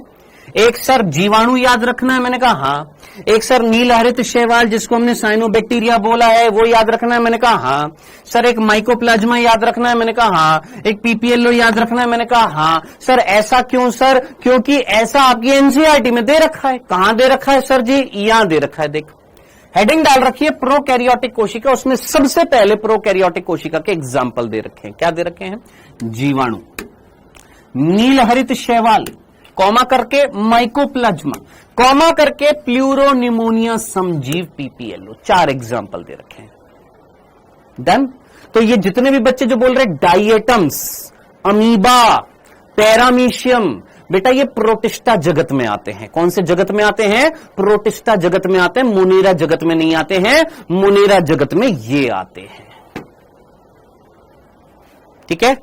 अब अगर हम चाहें डिटेल्ड, जैसे हमने पढ़ा कि सर क्या इस माइकोप्लाज्मा को यू बैक्टीरिया के अंतर्गत रखा जाएगा? यस। लेकिन ये दूसरे यू बैक्टीरिया से अलग होता है। कैसे अलग होता है? यहां पर आर्के बैक्टीरिया में कोशिका भित्ति होती है, हां होती है। यू बैक्टीरिया में होती है, हां होती है। इनमें होती है, हां होती है। एकमात्र ऐसे जीव जिनमें सेल वॉल नहीं होती, और वो कौन होते हैं? माइकोप्लाज्मा, जिनमें सेल वॉल नहीं होती। अब आप बोलेंगे सर पीपीएलओ? यस, पीपीएलओ भी वही है, माइकोप्लाज्मा है, इनमें सेल वॉल एब्सेंट होती है। डन? क्लियर है? तो ये चीज याद रखना, सेल वॉल एब्सेंट होती है किसमें? माइकोप्लाज्मा में। और इसी माइकोप्लाज्मा का एक प्रकार होता है कौन? PPLO, mycoplasma pneumoniae. याद रखना। चल, डंडन। तो ये एग्जाम्पल याद रखेंगे। ये एग्जाम्पल है किसके? उन जीवों के या उन कोशिकाओं के जिनको हम क्या बोलते हैं? प्रोकैरियोटिक कोशिका, जिसमें झिल्ली आबद्ध या झिल्ली परिबद्ध यानी झिल्ली से कवर्ड यानी मेम्ब्रेन कवर्ड न्यूक्लियस एब्सेंट होता है। क्या? कि ऐसा न्यूक्लियस जो मेम्ब्रेन से कवर्ड है वो एब्सेंट होता है किसमें? प्रोकैरियोटिक सेल में। सिंपल सा था। डन? सर अमीबा में कोशिका झिल्ली पाई जाती है। कल का लेक्चर देखना, फिर ऐसे प्रश्न पूछना। कोशिका झिल्ली बेटा हर एक जीव में पाई जाती है। कोशिका झिल्ली, कोशिका भित्ति अगर तो पूछ रहा है तो कोशिका भित्ति एब्सेंट होती है किसमें? अमीबा में। चलिए जी, यहां तक के सिंपल से 2 बिंदु। आगे बढ़ते हैं तीसरा बिंदु। तीसरा बिंदु पढ़ने से पहले यहां पर जो एनसीईआरटी में जो चीजें लिखी हुई है वो हम सारी की सारी चीजें कवर करेंगे। पहले हम अपने तरीके से पढ़ते हैं यहां पर, ठीक है? कितने बिंदु हो गए थे दोस्त? यहां पर 2 बिंदु हो चुके थे। मेरे साथ साथ आप बिंदु लिखते जा रहे हैं। हाँ जी, मेरे साथ साथ पॉइंट्स लिखते जा रहे हैं। हमने कितने पॉइंट्स लिख लिए हैं? 2 पॉइंट्स लिख लिए हैं। तीसरा पॉइंट हम यहां पर लिखने वाले हैं। आप मुझे बताइएगा, एक सिंपल सा क्वेश्चन मैं पूछता हूं आपसे। अगर ये प्रोकैरियोटिक कोशिका है, ये प्रोकैरियोटिक कोशिका है, सॉरी यूकैरियोटिक कोशिका है, तो यूकैरियोटिक कोशिका में क्या मिल रहा था? एक विकसित केंद्रक आवरण मिल रहा था। मिल रहा था ना? हाँ जी। क्या मिल रहा था? एक विकसित क्या मिल रहा था? केंद्रक आवरण मिल रहा था। बिल्कुल मिल रहा था। बेटा इस केंद्रक आवरण के अंदर क्या मिलता है? सर एक द्रव्य मिलता है। मैंने बोला उस द्रव्य का नाम क्या था? तुमने बोला केंद्रक द्रव्य। मैंने कहा उस द्रव्य में और क्या मिलता है? सर एक पदार्थ मिलता है जिसको हम आनुवांशिक पदार्थ बोलते हैं। बोलते हैं कि नहीं बोलते हैं? बोलते हैं ना। कौन होता है? Sir DNA. नाम सुना है ना सभी ने? ऐसा तो कोई नहीं है जिसने ये नाम नहीं सुना हो। डीएनए सुना है ना? तो इस केंद्रक के अंदर क्या मिलता है? सर डीएनए मिलता है। मिलता है कि नहीं मिलता? हाँ सर डीएनए मिलता है। ये रहा डीएनए। मिल रहा है ना? हाँ सर। कौन है भैया ये? डीएनए। और डीएनए क्या होता है? आनुवंशिक पदार्थ। सर आनुवंशिक पदार्थ का मतलब? जेनेटिक मटेरियल का मतलब? जेनेटिक मटेरियल का मतलब वो पदार्थ जो पास होता रहता है, एक पीढ़ी से अगली पीढ़ी में जाता है। एक कोशिका विभाजन से नई कोशिका जो बनती है उसमें जाता है। एक जीव से जब नेक्स्ट जीव बनता है, अगली पीढ़ी आती है, उसमें जाता है। तो ऐसे पदार्थ को हम क्या बोलते हैं? जेनेटिक मटेरियल बोलते हैं। और वो जेनेटिक मटेरियल कौन होता है? डीएनए होता है। और वो डीएनए कहां पर मिल रहा है? सर इस केंद्रक आवरण के अंदर मिल रहा है। मिल रहा है ना? मिल रहा है ना? मिल रहा है ना? अब आप मुझे बताइएगा, ये तो यूकैरियोटिक कोशिका की बात हुई। सर प्रोकैरियोटिक कोशिका में?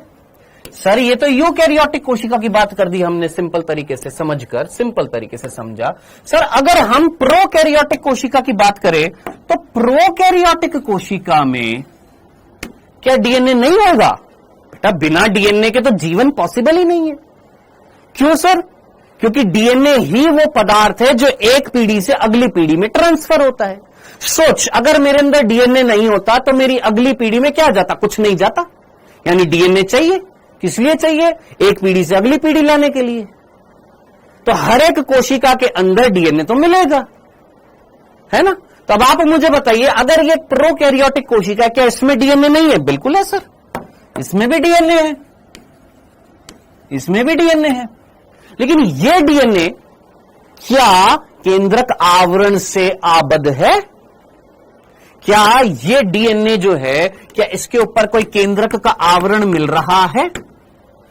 नहीं मिल रहा, तो क्या ऐसे आनुवांशिक पदार्थ को क्या मैं नग्न आनुवांशिक पदार्थ बोलूंगा कि नहीं बोलूंगा कि भैया ये नंगा है, इसने कपड़े नहीं पहन रखे, ये जो था इसने कपड़े पहन रखे हैं। किसके कपड़े पहन रखे? केंद्रक आवरण के कपड़े पहन रखे हैं। ये जो केंद्रक आवरण जो था ये एक तरीके से कपड़े का काम कर रहा था, इसके ऊपर कवरिंग कर रहा था, यानी इस डीएनए तो कपड़े पहन रखे हैं, ये ससुरा नंगा है। तो हम क्या बोलेंगे कि ये डीएनए कैसा है? नग्न है। तो हमारा सिंपल सा तीसरा बिंदु बनेगा क्या कि प्रोकैरियोटिक कोशिका में, किसमें? प्रोकैरियोटिक कोशिका में तीसरा बिंदु ये बनेगा कि इनका जो आनुवांशिक पदार्थ है, आनुवांशिक पदार्थ जो है वो कैसा है? सर नग्न है। अंग्रेजी में क्या बोलते हैं? नेकेड है। आनुवांशिक पदार्थ कौन? डीएनए। सिंपल सी बात थी, कोई दिक्कत तो नहीं थी, यहां तक की बात सिंपल सी बात आराम से समझ में आ गई। चले आगे, चलिए आगे चौथा बिंदु पढ़ते हैं, ध्यान से सुनना। चौथा बिंदु जो है उसी में ही दो बिंदु आएंगे। क्या आएंगे? इनमें एक झिल्ली पद्धति पाई जाती है। चलो मैं इसमें पांचवा बिंदु यहीं पर ऐड कर देता हूं, थोड़ा सा इनको छोटा कर देता हूं। इनमें एक झिल्ली पद्धति पाई जाती है और पांचवा बिंदु जो है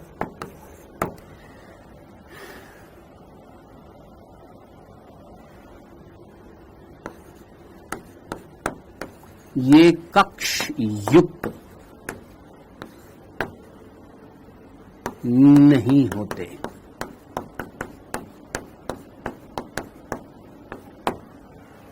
अंग्रेजी में लिख देता हूं, नो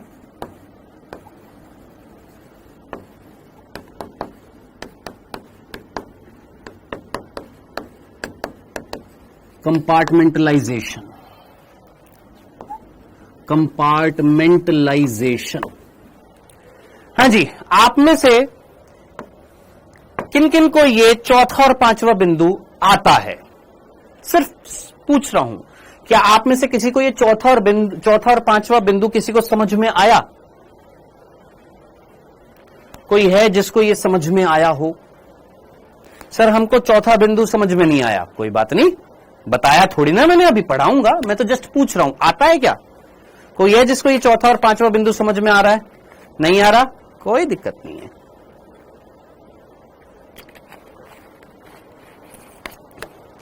आइए समझते हैं इन चौथे और पांचवें बिंदु को एक साथ समझते हैं। ध्यान से सुनिएगा बालक। बेटा ये मेरी एक जमीन है जिसको मैंने आज खरीदा है, ठीक है? सिंपल तरीके से समझेंगे। ये मान लो आज मैंने एक प्लॉट खरीदा है। अब ये मत कहना कि सर ये भी समझ में नहीं आ रहा। ये मैंने आज एक प्लॉट खरीदा, एक जमीन खरीदी है, प्लॉट खरीदा है, और खरीदने के बाद मैंने इसकी यहां पर दीवार खड़ी कर दी है। प्लॉट मैंने खरीद लिया, हाँ सर, खरीदने के बाद मैंने इसकी ये दीवार खड़ी कर दी है ना। अब ये दीवार किससे बनाऊंगा मैं? ईंटों से, ठीक है सर। ईंटों की दीवार बना दी, हाँ सर, कोई दिक्कत तो नहीं थी, पक्का? चलो सर, अब आप मुझे बताइएगा क्या यहां पर अभी मैंने कोई कमरा बना रखा है?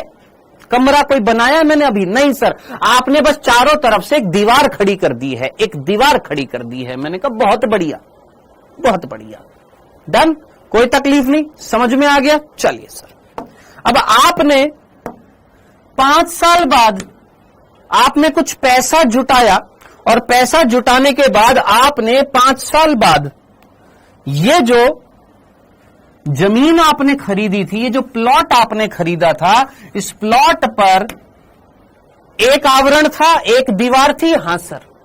अब आपने यहां पर 5 साल बाद कुछ पैसा इकट्ठा करने के बाद इस प्लॉट पर मकान बनाना स्टार्ट किया। मैंने कहा ठीक है, अब मैं जब मकान बनाऊंगा तो क्या यहां पर इस प्लॉट पर कमरे खड़े करूंगा? हाँ सर।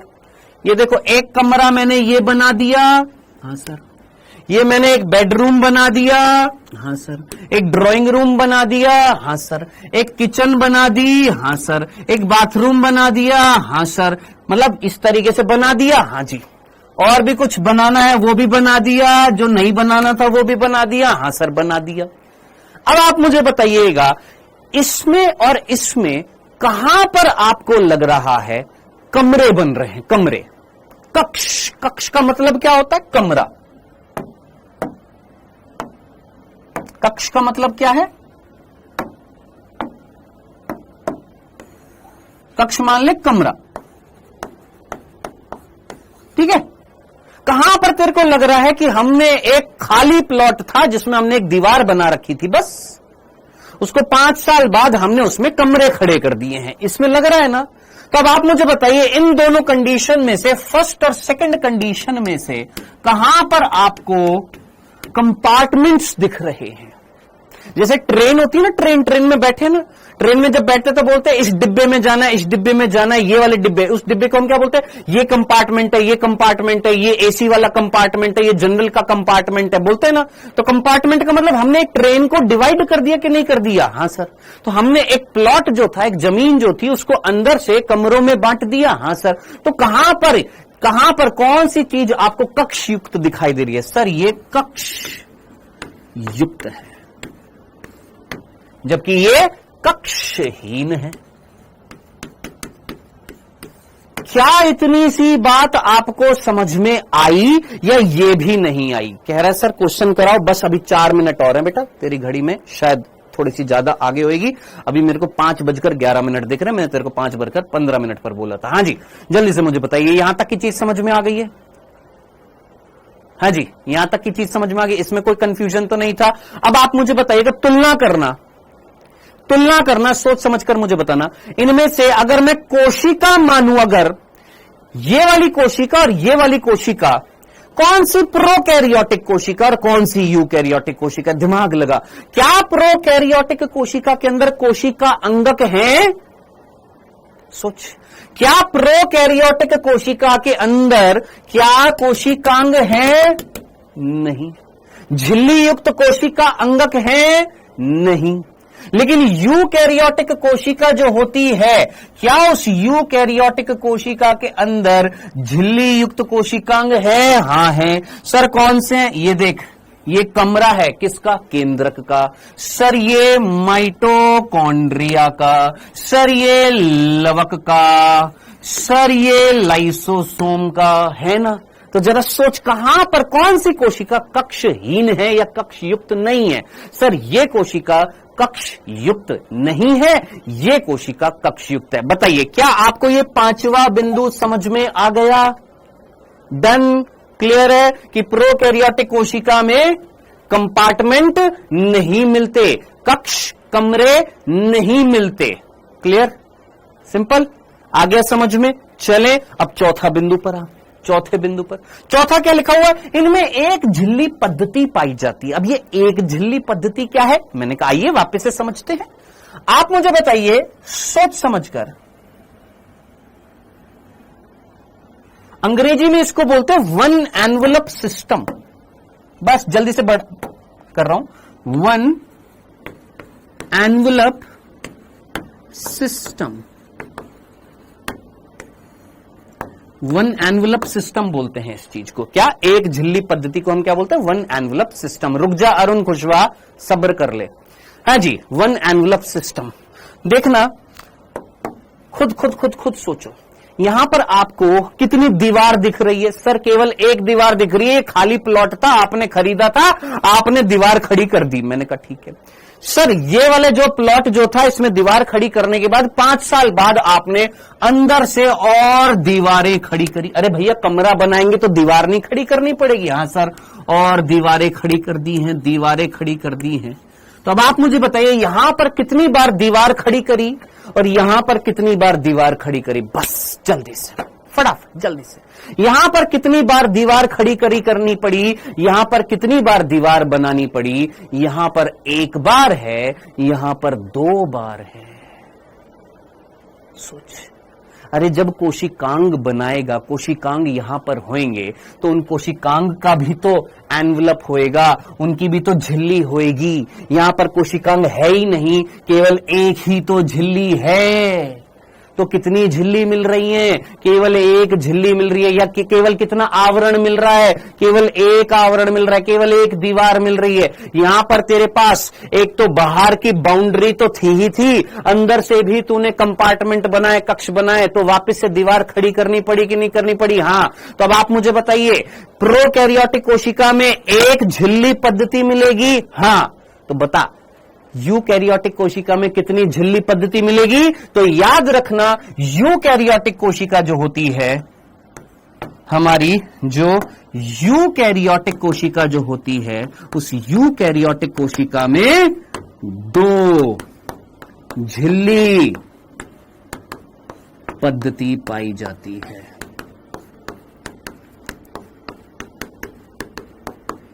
बोलो जनाब, क्या यहां तक की बात समझ में आ गई? हाँ जी, यहां तक सिंपल सा था।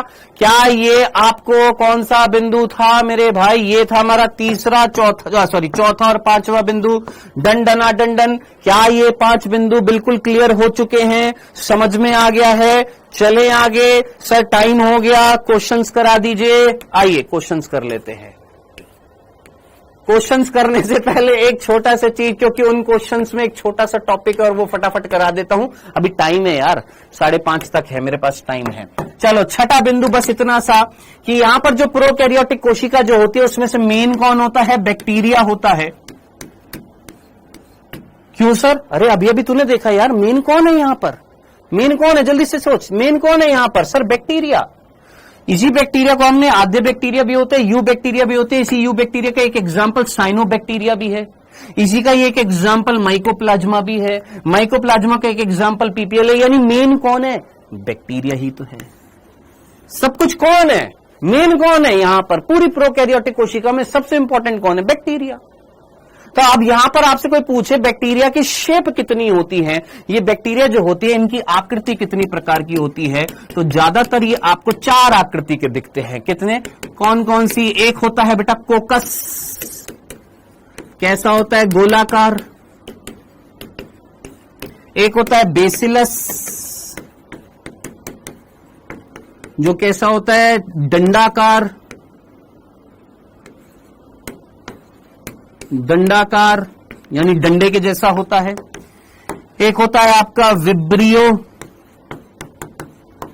जिसको हम बोलते हैं कोशाकार या कौमा आकृति।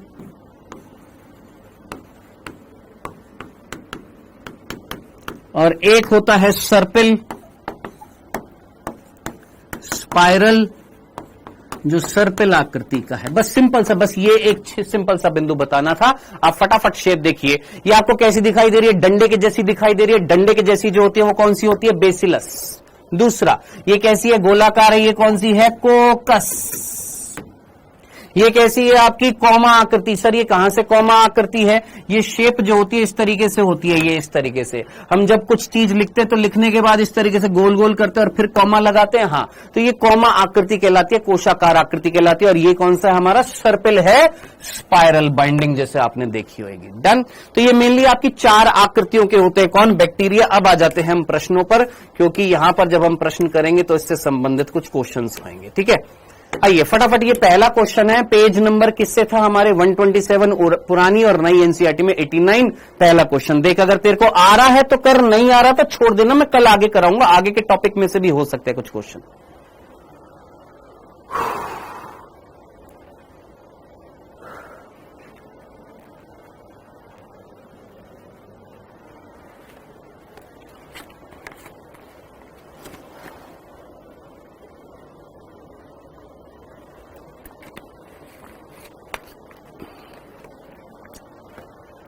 कर लिया?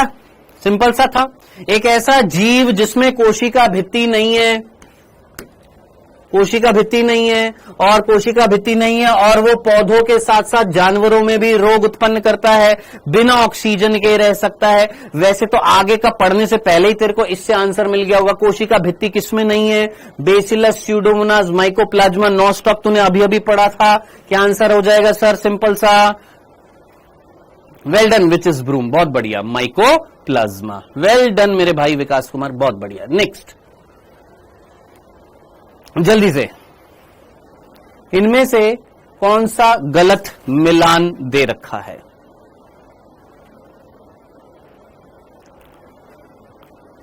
कृपया करके क्वेश्चन की संख्या लिख दिया करे बेटा।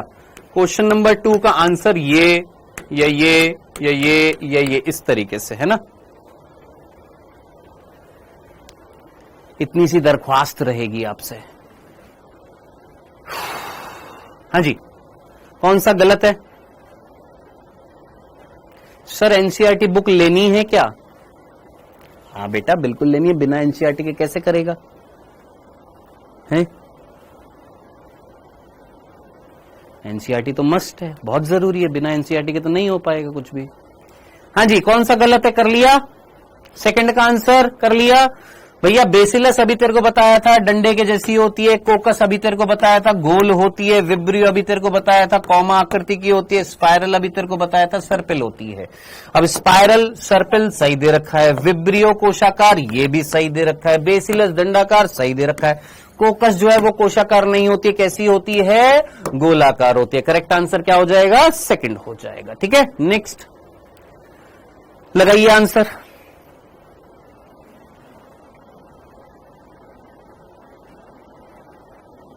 Yes, little leaf of brinjal, which is broom, mycoplasma से।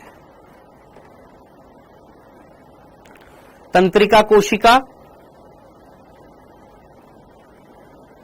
थर्ड का आंसर,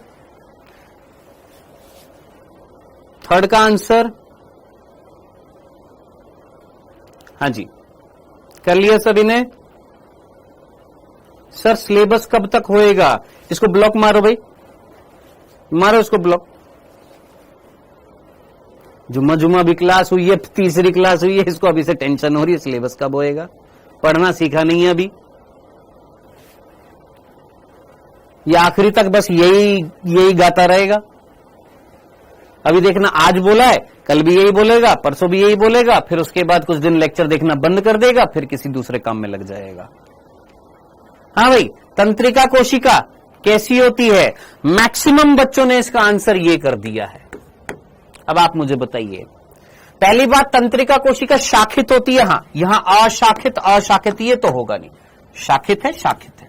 अब बताइए, तंत्रिका कोशिका सबसे बड़ी थी कि सबसे लंबी थी यार? हैं? बड़ी थी क्या? सबसे बड़ी तो मेरे भाई शुतुरमुर्ग का अंडा था।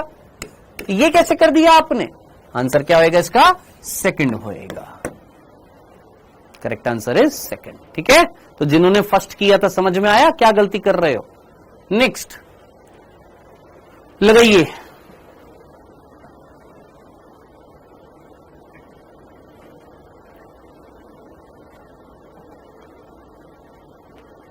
सर गलती से मिस्टेक हो गया। बस यही गलती से ही मिस्टेक होता है बेटा, सभी से मिस्टेक जो है वो गलती से ही होता है।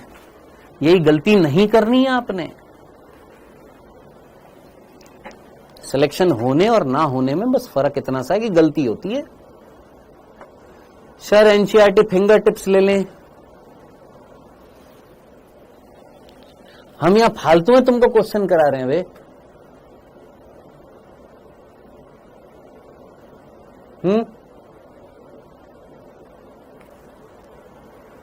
कोई फिंगर टिप्स लेने की जरूरत नहीं है। जो मैं ये क्वेश्चन करा रहा हूं, लास्ट तक अगर तूने इन क्वेश्चंस को दोहरा लिया, ईमानदारी से पढ़ लिया, तो इनसे बाहर कुछ नहीं जाना है। इतनी श्योरिटी मैं दे रहा हूं तेरे को। हाँ जी सर, क्या लें? कुछ नहीं लेना, पढ़ाई कर। यहां पर जो मैं क्वेश्चंस दे रहा हूं इनको कर, कुछ नहीं लेना है तुमको। ज्यादा तुम्हारे पास पैसे आ रहे हैं, ठीक है, खर्च करो, तुम्हारा जो मन करे वो लो। कोशिका के संदर्भ में गलत कथन क्या है? छांट लिया, यहां पर छांट लिया। सभी ने? हाँ जी। माइकोप्लाज्मा सबसे छोटी कोशिका है जिसकी लंबाई 0.3 माइक्रोमीटर होती है, जबकि जीवाणु की 3 से 5 माइक्रोमीटर है। ये तो बिल्कुल करेक्ट है, ये तो हमने अभी अभी पढ़ा था। हीमोग्लोबिन संबंधित मानव कोशिका का व्यास 7 माइक्रोमीटर है। हाँ जी, फोर्थ का आंसर 2 कह रहा था कोई। हीमोग्लोबिन संबंधित मानव कोशिका, अबे तेरे को याद नहीं है, तूने 8वीं 9वीं कक्षा में पढ़ा होगा कि तेरे अंदर कोई कोशिका होती है जिसके अंदर हीमोग्लोबिन होता है। तेरे अंदर कौन सी कोशिका है जिसमें हीमोग्लोबिन है? सर आरबीसी नहीं है। आरबीसी में कौन होता है? हीमोग्लोबिन होता है। तो हीमोग्लोबिन संबंधित कोशिका कौन है? वो कोशिका जिसमें हीमोग्लोबिन होता है, वो कौन सी? आरबीसी। और आरबीसी का व्यास कितना दे रखा है? 7 माइक्रोमीटर। हमने यही नहीं पढ़ा था? यही तो पढ़ा था। आरबीसी का व्यास कितना होता है? 7 माइक्रोमीटर। सही तो है, सही है। कोशिका का आकार उनके द्वारा किए जाने वाले कार्य के अनुसार नहीं बदलता, अजीब बदलता है। अरे यही तो पढ़ा मेरे लल्लू लाल, तूने अभी तो पढ़ा था। कोशिकाओं का आकार कार्य के अनुसार बदलता है कि नहीं बदलता? सर जी बिल्कुल बदलता है। कोशिकाओं का आकार कार्य के अनुसार बदलता है कि नहीं बदलता? बिल्कुल बदलता है। ले मेरे भाई, लिखा हुआ है, पढ़ाया है अभी, फिर भी तूने अगर गलती कर दी है, एनसीईआरटी बेस्ड चीजें पढ़ रहे हैं, फिर भी तू गलत कर रहा है, तो कैसे काम चलेगा? इसका करेक्ट आंसर क्या हो जाएगा? 3rd। बाकी चौथा पढ़ लेते हैं। तंत्रिका कोशिका मानव की सबसे लंबी कोशिका, बिल्कुल सही है। आंसर क्या हो जाएगा इसका? 3rd is the correct answer. Sir इसकी पीडीएफ दे दिया करे। अबे लपाड़ा खाओगे क्या? ये सब कुछ आता है तुम्हारे पास? अच्छा मेरी बात सुनो, देखो, तो एक ही चीज को ना बार बार दोहराने से ना आदमी इरिटेट हो जाता है। समझना, आप बोलते हो ना टीचर गुस्सा क्यों करता है? क्योंकि एक ही चीज 50 बार रिपीट करनी पड़ती है। एक बार क्यों नहीं सुन लेते हो? एक ही बार में समझ लो, चलो 2 बार में समझ लो। अरे 50 बार थोड़ी ना एक ही चीज को रिपीट करी जाएगी। ये जो क्वेश्चंस हैं ये आपकी टीचर स्लाइड में आते हैं, ठीक है? जो आपकी टीचर्स की स्लाइड होती है उसमें आते हैं। लेकिन सर इतनी सारी स्लाइडों को कहां इकट्ठा करें? मैंने तेरे को एक और चीज बताई थी। क्या? क्लास में मैं इनकी प्रैक्टिस करा रहा हूं। हाँ सर, जिस दिन इस चैप्टर का लास्ट लेक्चर होएगा, लास्ट, उस दिन ये एनसीईआरटी कसरत नाम से हर एक चैप्टर की क्लास के एंड में दूंगा, ताकि पूरी एक पीडीएफ मिल जाए आपको। डन? अब समझ में आ गया? क्लास कराते हुए क्वेश्चन की प्रैक्टिस, खत्म होने के बाद, चैप्टर खत्म होने के बाद इन सारे क्वेश्चंस की एक पीडीएफ मिलेगी। डन? बस अब मत कहना प्लीज। नेक्स्ट करिए बेटा, अच्छा क्वेश्चन है, सोच समझ कर करिएगा।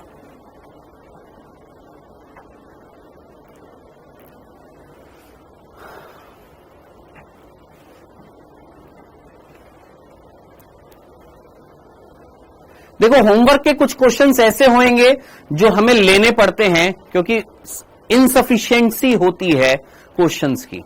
तो कुछ क्वेश्चंस ऐसे होंगे जो आगे आने वाले टॉपिक से आपको रिलेटेड मिलेंगे, तो आप उनको छोड़ भी सकते हो अभी के लिए। यहां पर जो मैं क्वेश्चंस करा रहा हूं उस पर ज्यादा फोकस करना। हाँ जी, कर लिया सभी ने? कशिश गुप्ता, दिमाग नहीं लगाना।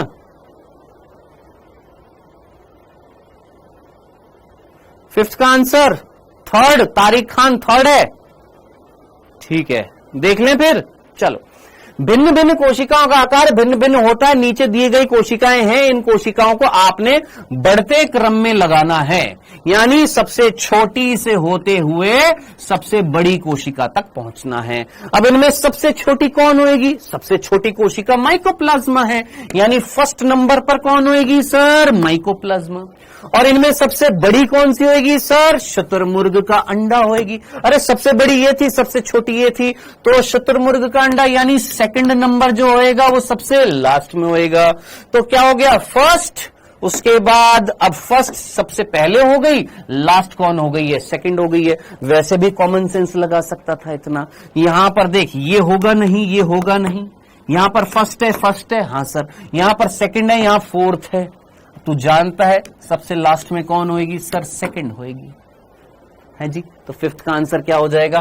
फर्स्ट हो जाएगा। नहीं आया कईयों को तो समझ में ही नहीं आया होगा, छड़ कैसे किया। अरे भैया सबसे छोटी ये, फिर उसके बाद सबसे बड़ी ये, बढ़ते हुए क्रम में अगर मैं देखूंगा सबसे छोटी कौन हो गई सर? माइकोप्लाज्मा। और सबसे लास्ट में जो होगी सबसे बड़ी वो कौन होगी? शुतुरमुर्ग का अंडा। तो फर्स्ट पोजीशन पर पहले नंबर वाली और लास्ट पोजीशन पर सेकंड नंबर वाली। इतना तो कर सकता था, है? डन, क्लियर है? आंसर क्या होएगा इसका? फर्स्ट होएगा। और वैसे भी अगर ऑर्डर देखेगा तो ऑर्डर क्या हो जाएगा सर? सबसे पहले माइकोप्लाज्मा, फिर उसके बाद सर जीवाणु, फिर आरबीसी, फिर सर शुतुरमुर्ग का अंडा। तो ऑर्डर क्या हो जाएगा? 1 4 3 2, 1 4 3 2, खत्म। आंसर क्या हो जाएगा? फर्स्ट हो जाएगा। नेक्स्ट, आखिरी क्वेश्चन आज का,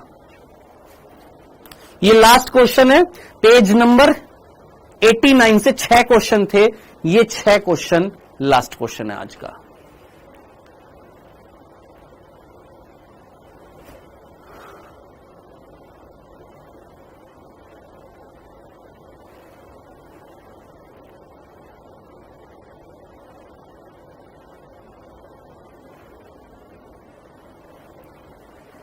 हाँ जी,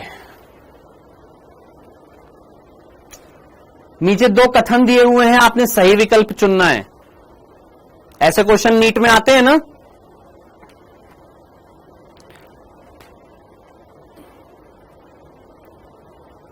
कर लिया, पढ़ लिया, देख ले, चले। माइकोप्लाज्मा 1 माइक्रोन से कम आकार के फिल्टर से गुजर सकता है। आपको क्या लगता है कथन पहला सही है या गलत है? सोच, माइकोप्लाज्मा का आकार कितना था सर? माइकोप्लाज्मा जो था वो 0.3 माइक्रोमीटर का था या माइक्रोन्स का था, है ना? अब ये बोल रहा है कि माइकोप्लाज्मा जो है वो 1 माइक्रोन से कम आकार के फिल्टर से गुजर सकता है। यानी ये फिल्टर पेपर है जिसमें जो छेद जो है वो लगभग 0.9 माइक्रोमीटर का है। 0.9 माइक्रोमीटर मीन्स 1 माइक्रोमीटर से कम। भाई 1 माइक्रोन मतलब 0.9 का मतलब क्या हो गया? 1 माइक्रोमीटर से कम हो गया। क्या इसमें से माइकोप्लाज्मा गुजर सकता है? भाई माइकोप्लाज्मा खुद कितना है? 0.3 माइक्रोमीटर। क्या ये से पास हो जाएगा? आसानी से होएगा, बिल्कुल सही है। दूसरा, माइकोप्लाज्मा कोशिका भित्ति युक्त जीवाणु होते हैं? नहीं, माइकोप्लाज्मा मैंने तेरे को बताया था उसमें कोशिका भित्ति नहीं होती है, युक्त नहीं होते, हीन होते हैं, उनमें कोशिका भित्ति नहीं होती है। तो कथन पहला सही है, दूसरा गलत है। पहला सही है, दूसरा गलत है। कथन पहला सही और दूसरा गलत। आंसर होएगा 4th। आप में से मैक्सिमम बच्चों ने इसका आंसर गलत किया हुआ था। क्या हुआ? क्या हुआ? कर दी ना गलत, कर दी ना गलती। सर हमारे 5 सही है, खुशी मत मनाओ, 5 सही है, खुश मत हो जाओ। सर हमारे सारे सही थे, ये वाला हमने गलत कर दिया। क्यों गलत कर दिया? किस लिए गलत किया? क्या था इस क्वेश्चन में ऐसा गलत करने लायक? समझ में नहीं आया। क्यों नहीं आया? क्यों नहीं चला रहा दिमाग? इजी वाले ये जितने भी अभी तूने यहां पर क्वेश्चंस किए थे, ये सारे के सारे बच्चे कर लेंगे। सिलेक्शन उनका होएगा जो जल्दी से सोचेंगे ऐसे क्वेश्चंस को। समझ में आया? क्लियर है ये बात? डन। ये था आपके टोटल 6 क्वेश्चन। कल अपन मिलेंगे, स्टार्ट करेंगे। वैसे तो स्टार्ट कर दिया अपन ने प्रोकैरियोटिक कोशिका, आगे बढ़ाएंगे किसको? प्रोकैरियोटिक कोशिका को। ठीक है दोस्त? ओके जी, कोई तकलीफ? सर मेरे पूरे सही थे। वेल डन बेटा, अच्छी बात है। अभी तो शुरुआत करी है हमने, आगे आगे देखिए जनाब, और भी क्वेश्चंस की प्रैक्टिस कराऊंगा एनसीईआरटी के पेज बाय पेज। अच्छा, आपने करना क्या है एक बार और ध्यान से सुन लो। ये जब आपके पास पीडीएफ आएगी तो इस पीडीएफ के लास्ट में जो एनसीईआरटी कसरत के जो क्वेश्चंस हैं, इन क्वेश्चंस को एनसीईआरटी से एक बार देखते रहना। क्वेश्चन देखना, देखने के बाद फिर एनसीईआरटी खोलकर उस लाइन को पढ़ना। प्लीज एनसीईआरटी पर फोकस करना, आलतू फालतू क्वेश्चन नहीं। शुतुरमुर्ग का अंडा कितना बड़ा है? कहां पर मिलता है शुतुरमुर्ग का अंडा? ऐसे ऐसे ऐसे बच्चों से हमारी दूर से राम राम है दोस्त। प्लीज अपना टाइम मत वेस्ट करना ऐसी चीजें करके, नहीं तो फिर अगले साल कहीं और मिलोगे। क्योंकि पिछले साल कई ऐसे थे जो ऐसा टाइम वेस्ट करते थे, इस साल उनको लगा कि नहीं अब यहां नहीं पढ़ेंगे और दूसरी जगह जाकर पढ़ेंगे, हम वहां पर जाकर कचरा फैलाएंगे। तो फैला रहे हैं, हमको पता है। तो आपसे अनुरोध रहेगा कि आप इस बार जितने भी आए हैं फोकस टोटल एनसीईआरटी पर करना। टोटल एनसीईआरटी मतलब सिर्फ एनसीईआरटी दिखनी चाहिए और कुछ नहीं। सर क्वेश्चंस को कॉपी में लिखें।